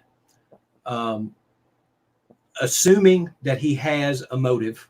Okay, so we've sort of moved past the first one. We said, okay, there's a creator, he has a motive, so he's done this. Now, assuming that's been done, who would have created him? I don't know. I don't know, because that is unobservable. Now, you may say to me, well, don't you have the same question if the creation was created, and so therefore you felt like you had the need to observe whether or not to interpolate whether a God created that or not? Would you not have the same sort of question about God? Yes. Okay. I do not, because the creation as we see it was done by the Creator. So my relationship is with him. Whatever happens between him and whatever else existed, whether or not you believe that God is timeless, that he exists outside of space and time, whether you believe any of those things, his act of creation would have been between him and whoever his creator is. Sure. But if God created God, would they both not be gods? Well, they would be by definitions in aspect. So they're the same thing to me. Even if it can't be. Well, okay, if you somebody that created your God, then they would be different. They could be, but not necessarily, because like a jellyfish, there's a jellyfish in the ocean that they found that once it gets to a certain age, it will revert back into its larval stage and then go back to adulthood. Yes, but it was still born. Right. It was created before. I'm trying to give an example in the natural world. I understand. I'm not trying to go, well, you're wrong. Mm-hmm. I'm trying to point out the fact that even in the example that you're using, mm-hmm. that the animal that you're using was born first. It was created by its parents and the idea of evolution and so on and so forth. Mm-hmm. So even with that singular example of, oh, well, it can get to old age and then revert back to being a child again and then so on and so forth, still means that it was created. Right. And I don't have an example in the natural world to give you, which is why I revert to something that we can agree on, like the fact that this jellyfish exists and we know that it does that. So I use that not as a direct example, but as an example of how things can work. Instead of time being linear, it can be circular. Sure. That's what I'm trying to say, is that whatever exists outside of space-time as we know it, before the Big Bang, let's just say science says that time effectively would not exist. Just like time would eventually slow inside a black hole until it stopped. Sure. Once you get to those extremes, cause and effect blur. They don't really have any relevance. Sure. Okay. And so that's what I'm trying to explain about God. If he existed before time and space, before the universe as we know it, there could be a cause and there could be effect, but I'm not sure that they matter. I'm not sure that the relevance between the two is anything that we could perceive. So you're saying that if God was created, then the being that created God wouldn't actually matter to you at all? When I say matter, not that it lacks importance, but it lacks significance. Like I said, that when the God who created the universe as we know it, is the actor with which I am concerned. Sure. He's the one that has significance. If anything happened before him, it is really of no significance to me, because I seek to understand the one who created the universe that I live in. But let's take that premise and go with that premise. If that's correct, mm-hmm. and that idea is true, then why would it not matter the creator of the God that created yourself? Mm-hmm. Surely if that God was created, then the creator of that God would matter, because otherwise none of you would have cause and effect. But cause and effect sort of don't exist in a way that we can describe in a area where space-time is not intermingled. So the cause and effect are something like we say this happened and then it caused this. There's action and reaction. Well, outside of space-time, those two actions blur in such a way that cause and effect don't really matter in a way that we can describe. I know. I can tell by the way you're rolling your eyes at me. I know. No. I'm not. It's just I'm thinking in my head, and if we're going to the point of saying that, well, there was like under the premise that we're using, because I understand that it's not necessarily one that you do have or hold, but if we're going to the point of, well, something could have happened outside of time and space, and we're not sure, but that could have created God.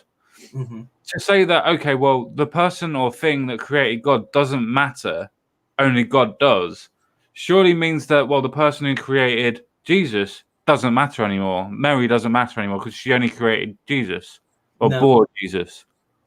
No, because Jesus existed with the Creator at the beginning of time. Sure, I completely understand that. He was not created in that way. It's a Trinity. It's like a three-leaf clover. There's three identities. The Trinity only happened because of the New Testament and the New Covenant. That's what I believe, though, and I believe that is part of the nature of God. Okay. So, without trying to get too deep in it, I know we're an hour and 20 minutes into this, so I'm trying not to get too deep into this, but that is part of how I came to the decision about the nature of God, is that God the Father didn't do any creating. It was Jesus who did the creating. So there are two entities with a third that exist in that Trinity. All three existed at the beginning of time, but before the Father created the universe through Jesus, did he create Jesus first? Do you see what I'm saying? Like, if Jesus actually did the creating, but God the Father created Jesus, does that relationship matter? Yes. Well, it doesn't. The reason it doesn't is because through Jesus, I only have one person with which I am supposed to communicate with God. So why was Moses happen beforehand in the Old Testament? It seems that Jesus was created specifically for the resolvement of sins and the idea of, bringing God on earth. Okay, so that's a pretty deep question as to why Jesus existed and why the Old Testament was even necessary. So that has to do with a theory that I have about, say, like you're raising a child. Okay. When you raise a very young child, you say to that young child, you can do this and you cannot do that. And as they grow and become more intelligent, they have a greater vocabulary, you can eventually explain to them why they should not do this and do that. And eventually they go out on their own and they determine what is good and what is not good based on, of course, your input. Sure. But they see it as an internal moral compass that they've gotten, even though you do have input. Sure. That is what I believe the function of the Old Testament and the New Testament were. The Old Testament was a period of time when man was brutal and there was just the law, you do this, you don't do this. There's going to be punishment if you do it. And then eventually Jesus came as a savior for what God is at fault for. This, I don't know if you've ever heard this before. I've heard it before, yeah. God, being the creator of the universe, is responsible for evil. Sure. He created evil as well as created good. So if God created evil, then the price to be paid for that evil should also be paid by God, should it not? If there is a creator, I have no idea on that aspect. The only aspect that I was going, the creator, and he created evil, then he's responsible for that evil, is he not? In your worldview, yeah. Right. So, well, most Christians don't believe that. They teach that man is evil, and we're born with this guilt, and it's our duty to do these things. My belief is that the Federation of Adam, I believe. Yeah. So I believe it's God's duty to provide a way to account for the evil that he created. And that's the purpose of the Messiah. That's how I ended up back at Christianity, even though I studied many other religions, because none of those other religions accounted for in the creation, God having responsibility for the evil that he created in the universe. It doesn't actually say that God was the arbiter of all evil or anything else like that. It does actually say, as most Christians depict, that it was man that was the one that created sin and forced sin on the world, specifically Adam, obviously. It doesn't actually say that. It doesn't, because the first sin was not committed by man. Okay. The first sin was committed by Satan, whose sin was pride. Serpent. Right. Who was his sin was pride, which has led to the angels falling from heaven. That was the first sin. Sure. Okay, that wasn't that. Even though people teach that Adam's sin was the first sin, that's not what the Bible says. The Bible says that the original sin happened from Satan. Sure. His sin was pride. Okay. And so that to me means that while men have sin in their nature, we all do things. And don't get me wrong, because we're getting into a very preachy area here. I don't mean, for those that don't believe, I don't say that you're a sinner because you don't believe. I actually don't believe that. The Bible actually says that you can not be a Christian and go to heaven. Sure. It's just more difficult.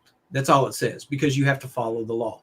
So I'm not saying anyone who doesn't believe is a sinner and therefore evil or anything like that. No. Do you believe that we're all created as sinners? We're all born as sinners. We all have sin in our hearts. Yes and no. Okay. We are all born capable of it, but we don't necessarily choose to do it. Okay. That's the issue with mankind. And that has to do with free will. Any creature that has free will in the universe is capable of sin. The only thing sin means is that you are not following the will of God. Whatever the will of God is for you that day, you haven't done it. And so all sin is the same. Everyone who has free will must therefore sin at some point or another, because I don't talk to God. Mm-hmm. The only way for me to be free of sin is for God to be whispering in my ear 24/7, telling me, well, okay, now I want you to get up, and now I want you to go to the bathroom, and now I want you to go. Any other thing means that I will most likely miss something that God wanted for me. So that means I'll sin. And that's all sin means. A lot of people teach, well, this sin is greater than that sin. And, this sin means you're this, and, this sin means you got to pluck your eye out. But that's not what it means. The only thing sin means is that you have missed what God wanted for you right in that moment. And so in that way, yes, I sin, you sin. Everyone who has free will sins. That Sure. is evil. But I wasn't talking about if we sin. Mm-hmm. I was saying in general that if you believe in the teachings of Christianity, Mm-hmm. then apparently we are born sinners. No. We're all sinners. No, we're all born capable of sin. Okay, but before the age of 8, you are incapable of sin. It says that in the Bible. So you can't be born a sinner and yet at the same time be incapable of sin. In that case, then, I don't want to go into contradictions of the Bible or anything else like that too much, but I do really feel that I need to ask this as a question. Mm-hmm. If it states in the Bible that you cannot sin before the age of 8, when God himself has killed children or has instructed others to kill children, mm-hmm. does that mean that he's killing the innocent if you cannot sin until the age of 8? Yes. Is that not a contradiction in God's nature then? No, it's not a contradiction in God's nature, because the nature of God is that whatever he does is right. By the definition of sin, to be outside the will of God is what sin is. So if we say sin is evil, then in order for me not to sin, I have to follow whatever the will of God is at all times.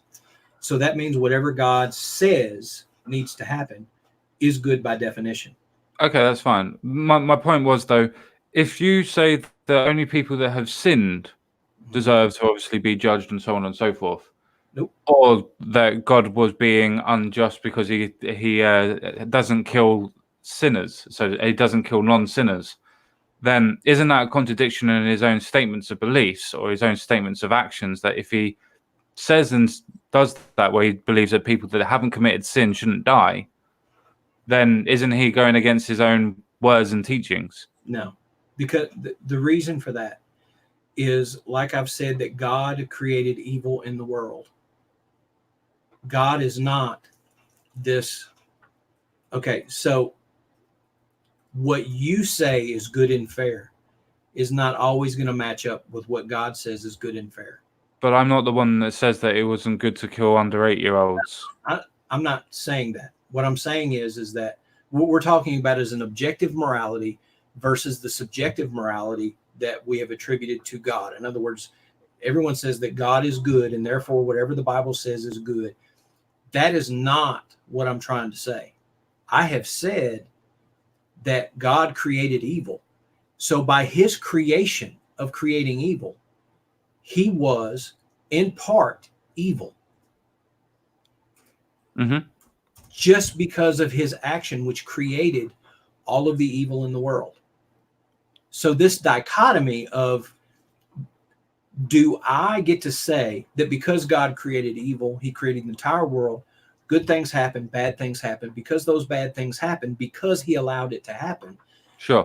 Does that mean that I get to turn around and say, he's good? He's not. He just is.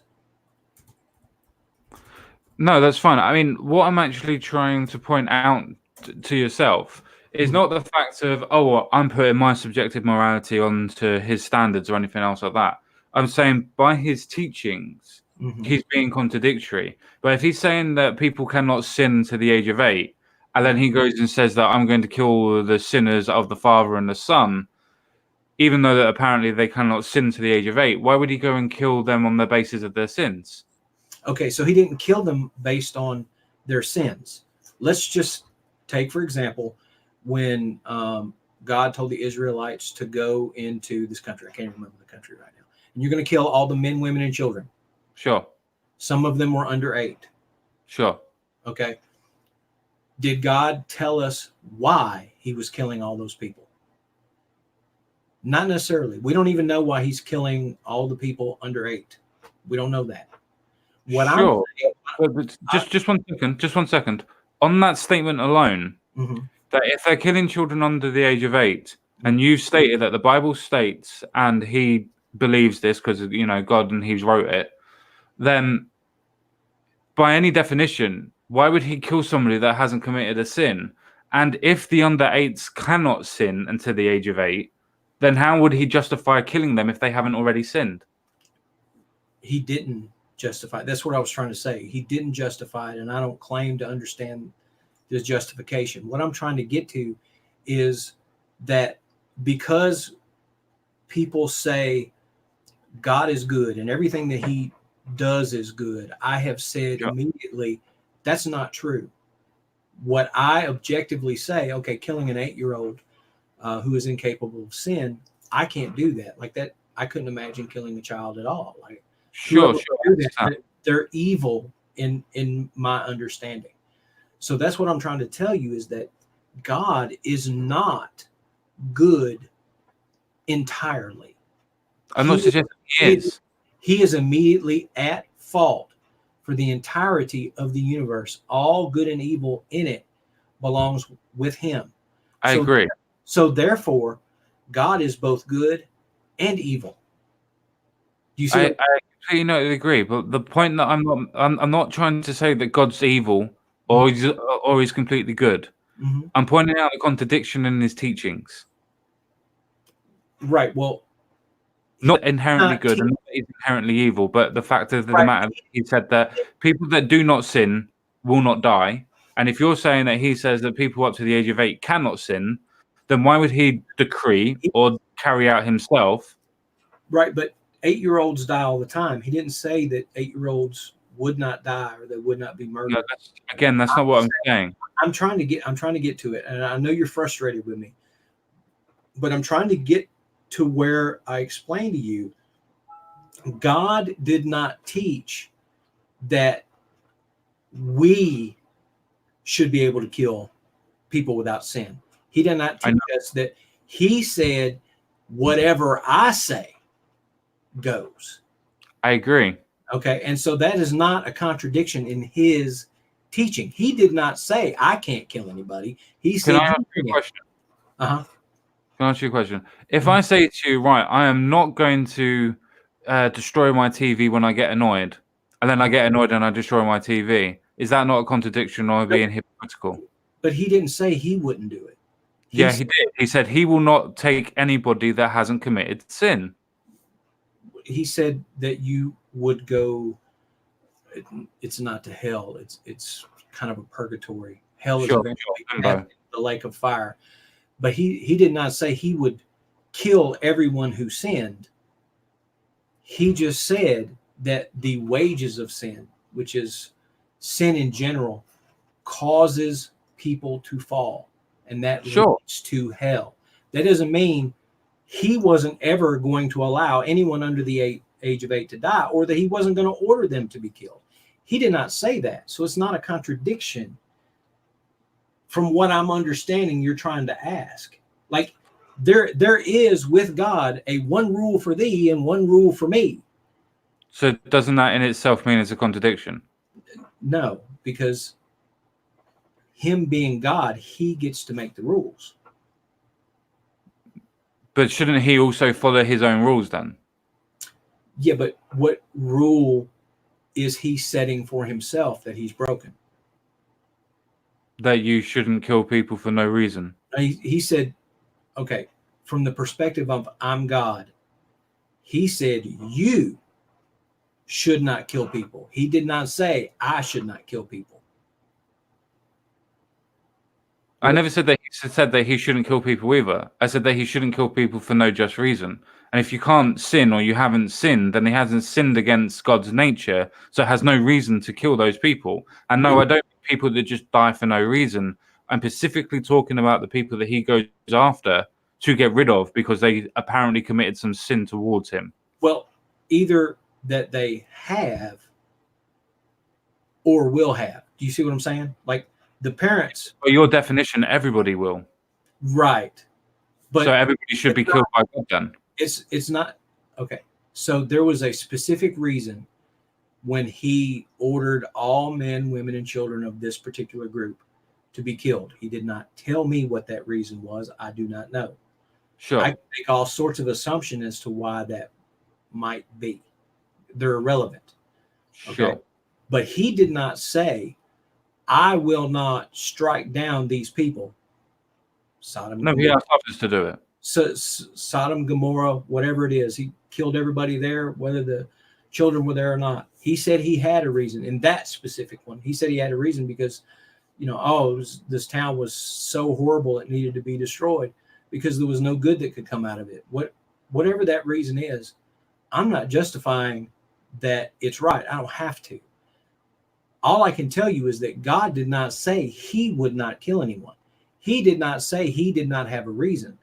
No, I understand that. He just said that those who are without sin would either, you can either go to heaven or to hell. Those that die sinless go to heaven. Sure, I understand that. What I'm trying to get at is that him himself with specific actions said that he will not smite anybody that hasn't committed any sins towards him. Now, if you're going to say that men and women have committed sins against him, fine, I can understand that. But if you're also saying that sins cannot be committed to God until the age of 8 and onwards, then how can he say to people specifically, I'm either going to kill them directly or ask somebody else to kill them directly if they haven't sinned against him and can't? Because sin is not what causes every action in God. Like you have sinned. Doesn't mean you're a bad person. I'm just saying that you have been outside the will of God. Sure. Just because you've been outside the will of God, God doesn't strike you down. That is not his rule. His rule does not have to do with, okay, you have sinned and therefore I can or cannot kill you. You can be without sin and God strike you down. Just means you go to heaven rather than going to hell. But that was not God's rule. God did not say he would not strike anybody down just because they do not have sin. Well, my argument has never and never will be that God said that he won't kill anybody. Mm-hmm. My simple point is that when he says that he's going after somebody, mm-hmm. that he will go after them because they have sinned against him or committed a crime against him in his name. But maybe I've missed part of the scripture. Okay. Maybe I've missed it. But God did not say that his only motivation could be that you have sinned as a reason that you should not be on the earth. What would be why he would go off and smite somebody then? Well, I mean, I don't understand all of the reasons. You're asking me to answer for a God for an action that I did not take. You see, I can't make that leap for you. The only thing I can tell you is that my understanding of God is that he does what he wants for jealous reasons. Does that make him a good God? No, that's my point. I've told you that God is both good and evil. No, that's fine. Let me rephrase what I meant by good. Does that make him a just God then?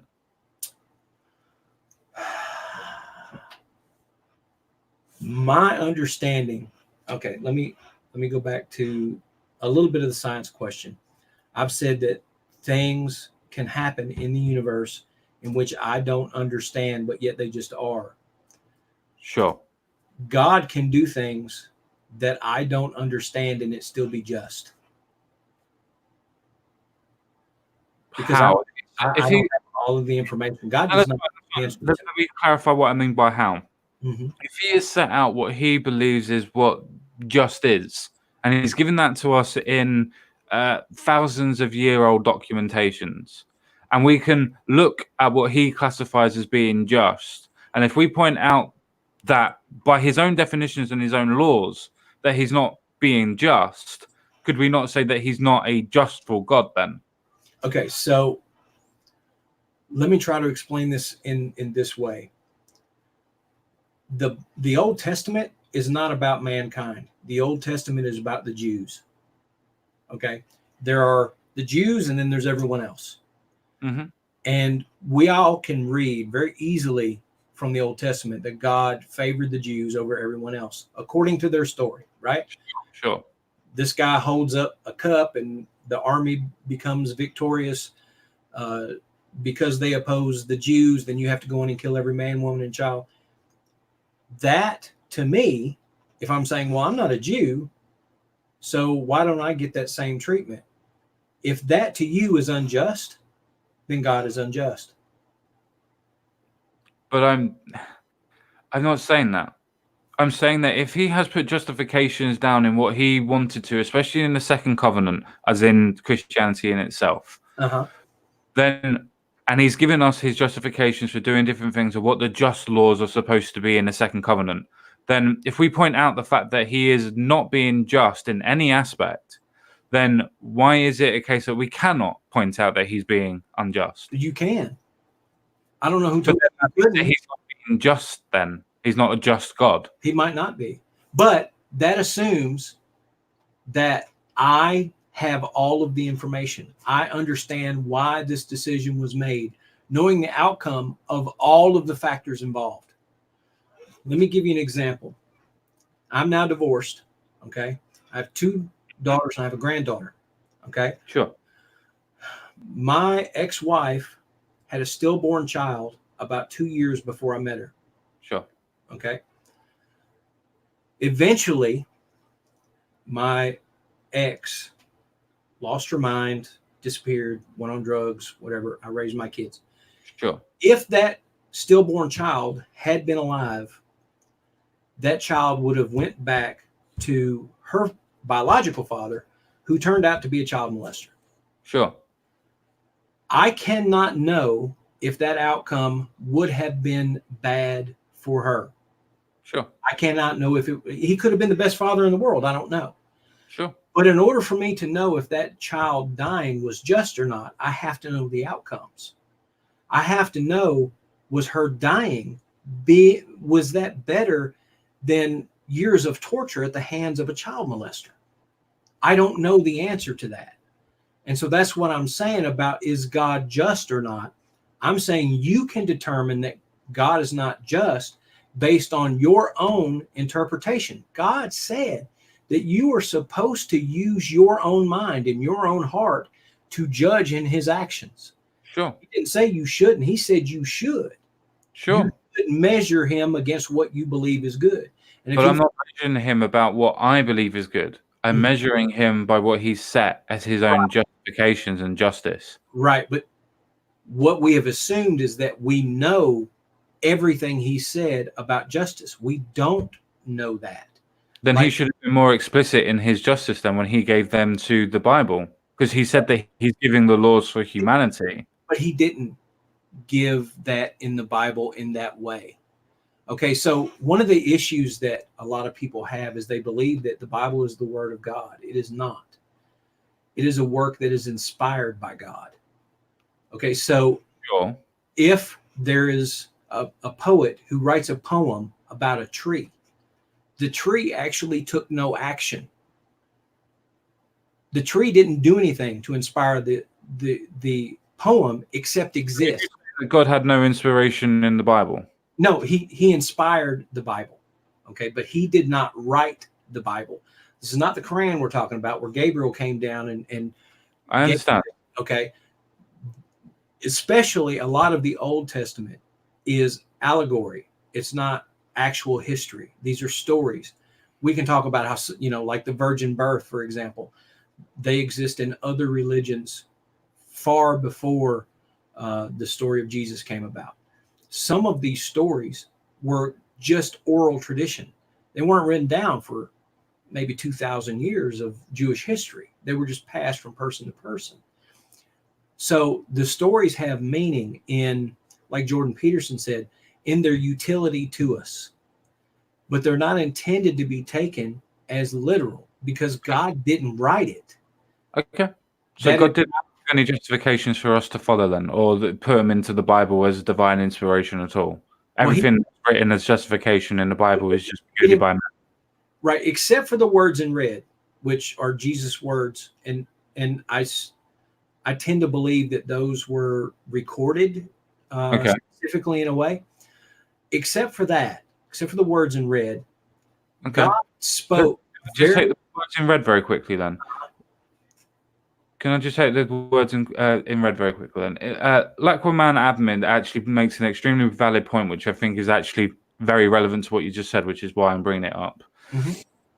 If you believe that Jesus is perfect, and perfect is not evil, but perfect is 100% positive, perfect means the best of the best and most pure. But that's not what that means. Like, perfect is not that he's going to do everything the way I think it should be done. No, perfect means that it's without fault. Right. Okay, so where does the fault definition come from? Does it come from me or does it come from him? It comes from him. If the definition comes from him, then no action he takes can be without fault or can be with fault. Because any action he decides on is a flawless decision. Yeah, if I say that, look, I'm going to kick the ball and I'm going to kick the ball around the post and I don't kick the ball around the post, I didn't do it perfectly, did I? Just because that my idea is that I'm going to do something. If you're saying that Jesus is perfect, as you have done, then he can he cannot be at fault. I would not be able to pick a fault with him by using his own words and his own ideas against him. You can. Then he's not perfect then. No, see, he's not perfect in your definition. He's perfect in his definition. I've already said that God is both good and evil. He is responsible. No, wait a minute, because we're talking about fault, okay? And the only way you can find, like, I don't get up in the morning, right, and say to myself, I'm going to be an evil person today. I don't run around doing bad things because I say, oh, I intend to do the wrong thing in these circumstances. When I make a decision, my intention is to do the right thing, whatever those things are. Mm-hmm. But that does not mean that just because I believe that the action was correct, that it is correct. You could find fault with it. Sure. The issue is that Jesus, whatever he said, is the definition of perfection. Not because you think it is, but because that's what that means. That's what I'm saying. Like when I'm talking about good and evil, is that people have said that God can only be good because the nature of God is good. Not we're really crossing our wires here because we're getting into an area where you sort of have to come to the understanding and the agreement of that God exists and this is what his nature is in order for us to get into what that nature means. Does that mean he is incapable? If I can read what the Bible is and I can have the same sort of half interpretation of what you do of what the Bible means and so on and so forth, rather than just not believing, then surely I can interpret the Bible and say, well, by Jesus' own words and by God's own actions, they are not perfect because they contradict each other. Right. And I've said that you're perfectly capable of making that decision, and God encourages you to make that decision. But that's the thing that I'm trying to suggest to you. Uh-huh. The reason why I'm making that suggestion is not because I have independently looked at this and gone, well, that's my opinion. No, I'm actually taking the opinion of what God and Jesus has said and done and saying, look, they cannot be perfect because they actually point out contradictions themselves with their own words and language and actions. Okay. I get what you're trying to say. But what I've said is that let's get to a specific contradiction, not kicking a ball around a post or whatever. Give me a specific contradiction that Jesus said. In what particular way? Anyone you want. Anyone you want. The word's in red. Well, for instance, as I said, that people that are without sin, that God will not go after. But he didn't say that. Not in that sense, but and then as colloquial, as paraphrasing. Well, I get that, but the paraphrase is incorrect. He did not say that God would not kill someone who's free of sin. He just said, if you're free of sin when you die, you're either going to go to heaven or hell. So why would God want to go specifically and ask people specifically or do it himself specifically if they haven't sinned? So we're rolling back around to the yes, because you asked me for a contradiction and I'm using the same contradiction as I pointed out before. You're frustrated, and I understand that. But what I'm trying to say is that we're going back around to what I said, that I don't understand all of the justifications for what he does. You asked me, why would he kill this particular group of people in the Bible? And I say, I don't necessarily understand why. And it's not good or bad because I say it's good or bad. What I'm saying is that because it is the nature of God, whatever he says happens to those people is what happens. God did not say. There's no rationale behind it, is the point that I'm using to you. It's saying that if God is saying, look, I will not go after anybody that hasn't sinned, as in the fact of I will not use my wrath to go after anybody that hasn't sinned. Not that you would die anyway without my intervention, but me, myself, as God, will not go after you because you haven't sinned. Then how does that square that circle if I go after women and children, before the age of 8, that in your own opinion and stated cannot sin? Right, but he didn't say that. He didn't say he would not kill someone who was without sin. He actually ordered the death of all men, women, and children. He said, if you stand in my way, I'm going to kill you. Doesn't that mean that they would be sinning against him then? Because it's not in God's. If you're in God's way, then you're not in God's will, are you? That is colloquialism. I'm trying to understand where the sin comes in. I'm saying I said it that way. God did not say it that way. Okay, my assumption is that there is some logic behind it. I don't have the logic. whatever that logic may be. Say Sodom and Gomorrah. Okay, well, there's so much sin in that city that the only way to eradicate it is to kill everyone in it. So I'm going to send pillars of salt or whatever. I know, before you say anything, I believe that is an allegory, not a true story. Just like the flood is an allegory and not a true story. Sure, Okay. sure. I understand that. But understand Sodom and Gomorrah, for instance, Mhm. does that mean that every child, as you're saying that there was too much sin in Sodom and Gomorrah, does that mean every child was also too sinful and lost to sin? No. So why would he kill all of the children that didn't have any sin? They can still be without sin and God destroy them. God kill them. But then that's a contradiction then. If he is going to kill the city and destroy the city and all the people in the city because of how much sin and all the people in there are sinners, then why would he kill the people that are not sinners? He didn't say all the people in there were sinners. He can't have said all the people in there were sinners. That, like I said, was a paraphrase of me saying. Again, I understand that. I understand that. But if he's going to destroy the city because they are sinners, then that means that he is also going to kill people that are not sinners, which in itself is a contradiction, which also means that he hasn't got omnipresence and omnipotence because he would know that they weren't people in that aspect that were not sinners. Okay, so you're saying that because he said, I'm going to kill these people of sin, he did not say, I was not also going to kill the 8-year-olds who are without sin. He said, I'm going to kill everyone. So the fact that he then did it is not a contradiction. God no time ever said that he would not kill anyone who was without sin. That does not, because what you're saying. A specific example, right? Mm-hmm. If I'm God and I say that I'm going to kill these people because they have sinned, mm-hmm. and I, even by accident, even though God cannot do anything by accident, kill people that haven't sinned, is that not a contradiction if I am going to kill people that have sinned and I accidentally kill people that haven't? Okay, maybe we're having a little bit of difficulty here because you think it's unjust that he kills them.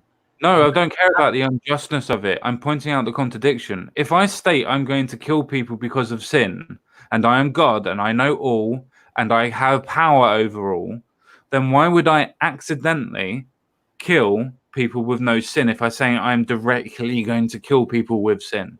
Right, but talking about justification, just directly on those 2 points. Okay, well, I'm going to say it again. That he did not say when he struck down Sodom and Gomorrah, he was only killing the sinners.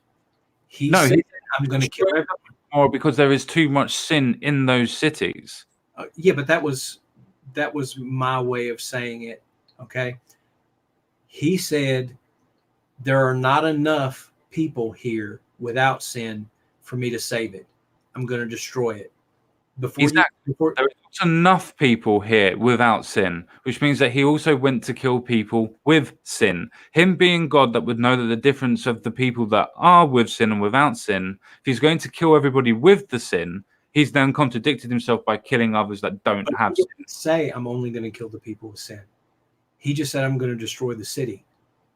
So it's not a contradiction. If you do what you say, hang on, did he not try and actually tell the people that didn't have any sin to leave the city? He could, but he didn't. That's the reason why the person looked back, remember, and she turned to a pillar of salt. He told these particular people to leave. He didn't drop flyers from the sky. Nobody said that he did. No. I'm saying if he was able to tell people without sin to leave, and they left, then the people that would be in there, he would specifically be destroying because of sin. Right, but if I say I'm going to destroy this city because I don't like it, and then I destroy the city and everyone, okay, I don't mean to be rude, but you're getting to the point where you're not letting me speak. Because you're trying to equate like with I'm going to kill these people because they've sinned against me. Okay, but that would not be the reason that you're interrupting me. That would be because you're getting angry. Okay. No, I'm getting frustrated because you're trying to misconstrue what's actually being talked about. I'm trying to explain my point. I'm not trying to misconstrue anything you say. Let me just So say, what if like I've, sin? if I've done that, I apologize. Okay. I don't mean to do that. Whenever people have a discussion about things that are complex, sometimes they don't understand each other, what the questions are, or what their intended answers are. Okay. So I apologize if I am appearing to be misconstruing what you're saying. Maybe I'm misunderstanding what you're asking or what you're saying, but I'm not intentionally trying to misconstrue anything you said. I'm not Sure. intentionally trying to avoid a point. I'm just simply trying to say what my point is. And maybe that's not even what you think you're asking me. Okay. So what I'm asking is don't get frustrated. It is 2 o'clock in the morning for me. So Sure. maybe I'm, running out of my game a little bit. No worries. I understand. I just don't want this to come across as an angry discussion. Okay. Sure. I want us to understand that I may completely disagree with everything that you say, and you may completely disagree with everything I say, but there's no reason for me to be angry with you or you angry with me, because we came together to try to have a good conversation about what the beliefs are. And Sure. I told you from the beginning, you could tell me everything you say is complete horseshit. Sure. And I'm not going to be mad at you. Okay. Sure. I just want that to be clear. Okay? Yeah. So I just want to quickly clear up the reason why I'm annoyed is not because I'm annoyed at you and what you believe. It was because of me either misunderstanding or not actually getting to the point of what I was saying. Right. If God says that he's going to destroy these people for sin, then it's not because he did it because he wanted to or because he liked to. Say that again. If God said that he was destroying Sodom and Gomorrah for specifically the sin that was in Sodom and Gomorrah, then he didn't do it because he liked or wanted to. And equating the two to the same is just a false equivalency. I didn't mean to make that argument if that is what you understood from me. Okay. I did not mean to make. I was trying to say, for example, you say, I'm going to kick the ball around the pole. Okay. And then I go and kick the ball around the pole. That's not a contradiction. If he said, no, you kick the ball around the pole. Right. If you kick it around the pole, it's not a contradiction if you've said that's what you're going to do. He said he was going to destroy the city and save only the people he sent out of it. That's what he said. He told them before they left, that's what I'm going to do. Don't even turn around, because if you do, you're going to go with them. Sure. That's what he said he was going to do. So doing that. What was the reason why he was destroying the cities again? Okay, so you sort of interrupted me at that point. What I'm trying to say is that if he said, I'm going to do this, and he does it, that is not a contradiction. That was my only point. Now, you can say, well, what was his reason? Well, when you read the story, it was because of sexual debauchery, or whatever the sin was. That was his reason. Sure. I can't justify that reason. I'm not trying to. I'm not asking you to. As a matter of fact, I'm telling you that story is actually allegory. I understand. It didn't actually happen.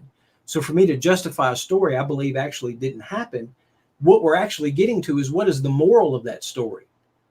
Do you see what I'm saying? Like, it doesn't. I understand that, but I'm not asking you to justify the story. I'm not asking you to justify his actions. There is no point that I'm asking you to justify anything of the actions that God may or may or not done. I'm trying to point out that the actions that God has done contradicts what he has said. That is it. I'm not asking you to justify anything. But I just said, if he says, I'm going to destroy the city, and then he does, that's not a contradiction. And then you said, but why did he do it then? But you just said, I'm not asking you to justify his actions, right after you asked me to justify the reasons why he destroyed the city. And the contradiction is that because he said the reasons why he destroyed the city as allegory or as is not the point. The issue is that because he said he was going to destroy the city because of sin, he killed non-sinners. Right. So if he was killing the city, if he was killing the city or destroying the city because he wanted to destroy the sinners, why would he also destroy the non-sinners? If he was already talking to people to ask them to leave.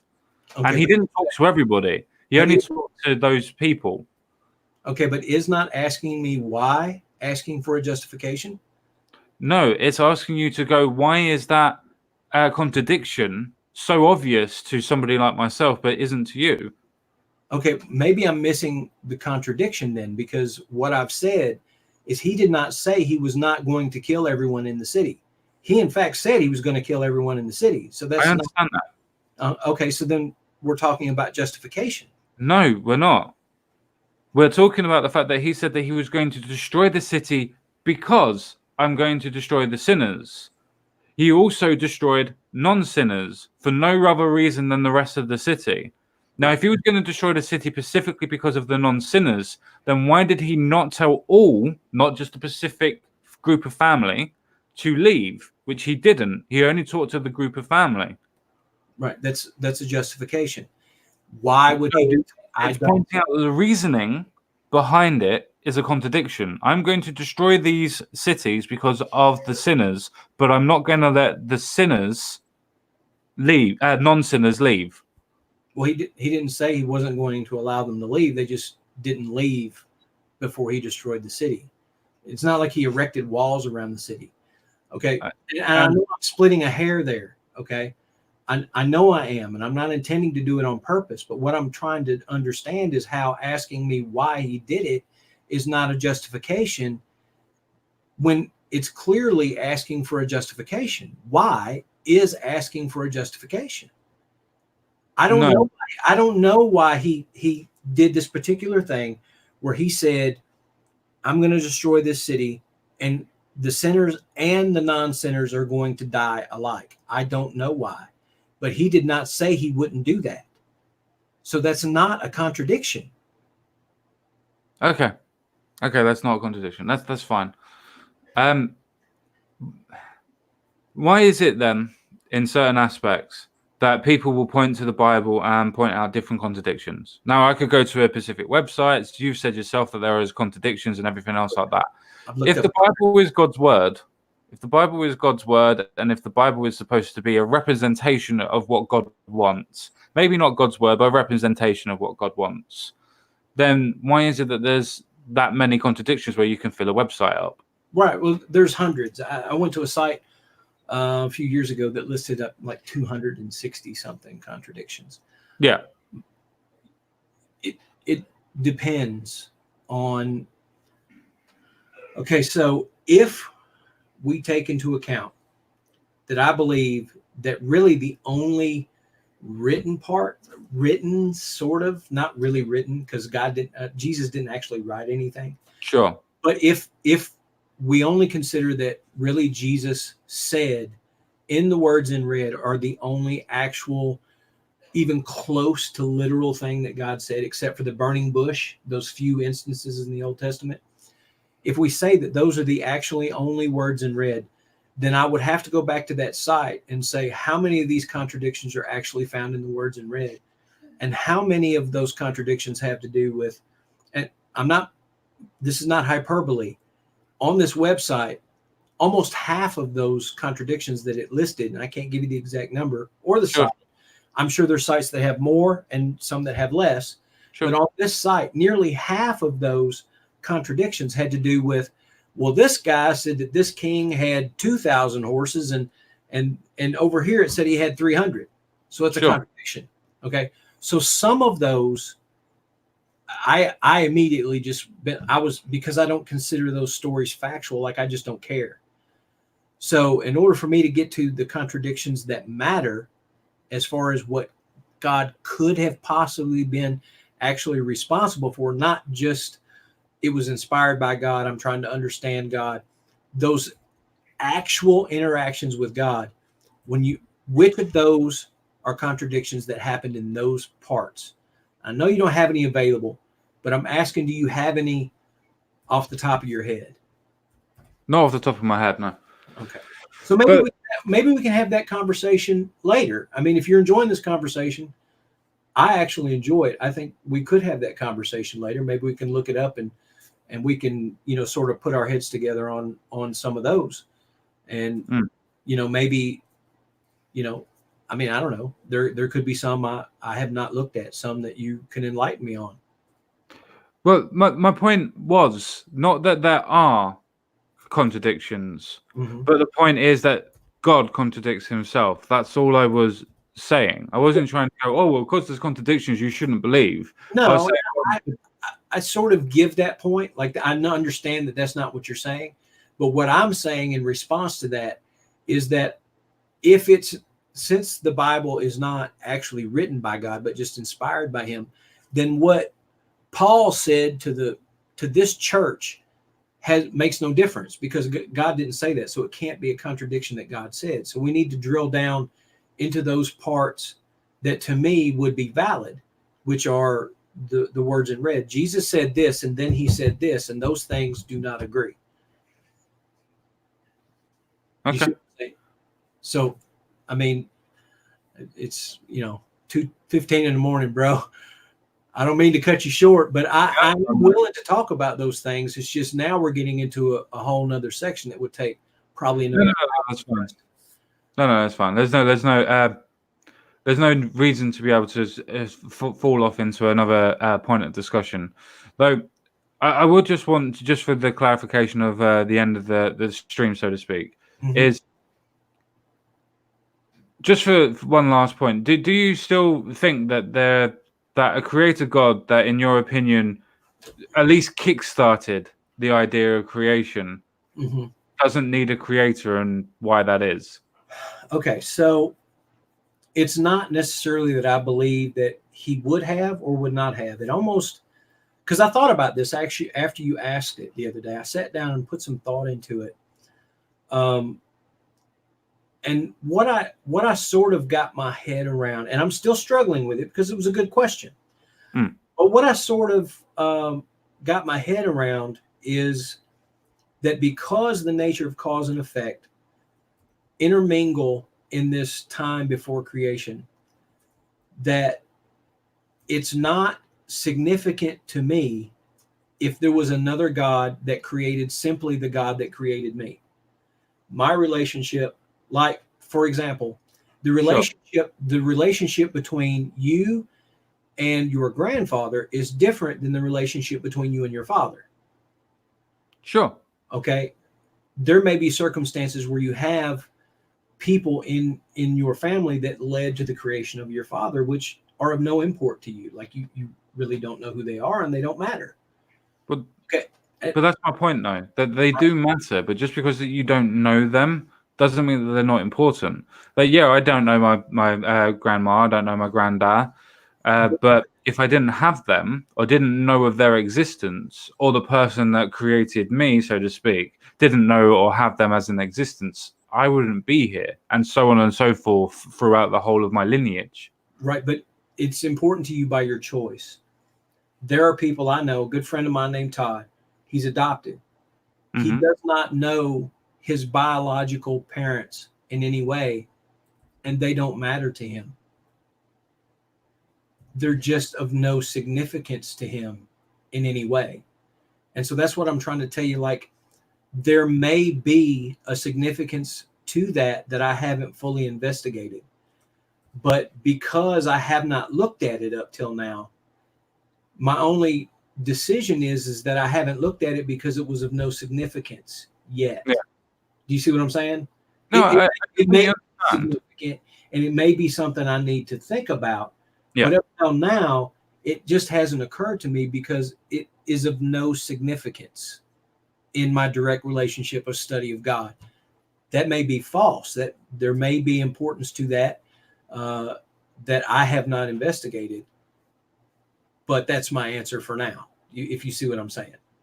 No, I see exactly what you're saying. It's just, I suppose for me, if I believed in something like the creator God, and I believed that creation was the starting point of everything, so I would believe that power is the fundamental aspect of what gave life and what gave the beginning of everything, then my idea would be, well, what created the creator? If I believe that there is such things as creation, not creationism, but creation, then surely I would want to find out what that creation was and what the creator was for, even my own creator. And I'm not saying that that's not legitimate. Like that, I sort of gave you that point, is that it might be more significant than I have even sort of contemplated. Do you see what I'm saying? It's just that I haven't contemplated it much till, what was it, just like 2 days ago when we had that conversation on Facebook? Yeah. I think that's when that conversation first hit me. And so I haven't really taken the time to try to resolve that in my head. It may be of more significance than I'm even giving it now. So I apologize for not being able to give you a better answer than that. But my only answer really is that it hasn't had any significance to me up till now. Okay. Even though I'm sort of considering it since you've asked, so that maybe I can give you a better answer at a later date. You see what I'm saying? No, I see exactly what you're saying. That's not a problem. Right. As you said, my friend, it's 2:20 on your end. I will let you get some sleep. Thank you very much for taking the time to speak to me, my friend. I hope you have enjoyed it, even though it got a little tense a couple of times. It was good to have the talk with you. Even if we don't agree on anything, I think you're a good guy, and it's a good thing that you investigate these things, because if I believe they're important to me, I'm good to see it's important to you, no matter what your conclusions are. I'm definitely of the person that's a believer that if things get heated in a conversation, so to speak, then all that proves is that you're passionate about the situation. If you can get past that heatedness and then come back to a point of a conversation, then all it proves is that you're actually willing to have that passion side of it, but then realize that the rationale of the conversation comes and takes place. And you also give the respect to the person as well, as you did have, of trying to re-rationalize or re-point the position, especially if somebody like me didn't necessarily understand or misunderstand what was being said. Absolutely. I think it's important that we all have these kind of conversations, no matter what our beliefs are, whether we're atheist or, whether we're Christian or Buddhist or whatever, because I don't have all the answers, and I don't know what the absolute high moral ground is for anything. But as soon as I stop thinking about it, then I'm done. I have to consider thinking about it. I have to consider all sides. I listen to Buddhists on YouTube. I'm, attached to their, and some Hindus, and, I listen to, some imams, and I listen to these things and try to soak it all in so that I can improve who I am as a person. So I think everybody, no matter what your position is, please talk to people that disagree with you. Yes. In a kind way, so that everybody, because all we do is teach each other. That's all we do is teach each other, and we make each other better people. No, I completely agree with that. One thing that is, should we say, at loggerheads or at fault with today's society is the quick reactionaries seem to make too much of a quick decision of what your positions or what my positions would be, especially when it comes to politics as well as religion. That once you say that you're one thing, then apparently you list everything else as well, even if you do or do not hold those views. And it's much better to ask the goddamn person what their views are rather than assume what they are. Because if you assume something, you make an ass out of you and me. And when you talk to them, you're going to find out you have more in common than you do disagree on most of the time. I mean, even though we disagree on religion, because you're on the same page as I am, I consider myself a liberalist too. So I bet we agree on 99% of all the topics we could talk about. Just because we got this one thing we disagree on doesn't mean that we should shut people up. We should talk. Exactly, yeah. I don't see that in the world now. It's like, if you disagree with me, I'm not going to talk to you. I'm going to block you on Facebook. I'm going to kick you out of my friends list. I don't want to see you at Thanksgiving dinner. None of it. Yeah. One of my cousins that lives down in London has a black boyfriend, which is fine. Is what it is. You decide what you want to do. But because I was saying that people should be held accountable for their own actions, and was specifically for an action that other people have done, for some reason she equated what I was saying to all other persons or all other people's. And apparently now I'm racist, and now we don't talk, and I haven't talked to her in 2 years. That's because she blocked me. That is so sad. Let me tell you a story. I used to work many, many years ago. I'm 48 years old, so it must have been 23, 24 years ago. I was working at a hospital as a security guard of all jobs. Horrible job. I hated it. But one of the other security guards I was working with was a black guy, and we were outside during the high traffic hours, making sure that the nurses could get across the street to the parking garage, right? Mm-hmm. A case of Ebola had just sprung up. Okay. And I was just saying, I think we need to think about going into those forests, cutting the trees down, getting into places we shouldn't be, because I think nature's trying to tell us we don't need to be in there. And he looked at me and said, that's the most racist thing I've ever heard in my life. I said, what? I didn't say anything about black people or white people. I'm talking about a virus. People can take anything they want to. If they want to believe that you are a certain way, they're going to find a reason to believe it. Yeah, no, I completely agree. All right, man. Instance of commonality and common ground, we should probably end it, let you get some sleep and whatnot as well. Yeah. Thank you very much, everybody, for tuning in. Thank you, everybody that will watch this at a later point. It was a bit long, bit off the topic a little bit every now and again, but that just goes to show you that conversations, when they're organic, don't necessarily stick to any sort of structure. But yeah, thank you very much for coming on, David. Thank you very much. Speak to you all again really soon. Bye for now. Take care. Bye-bye.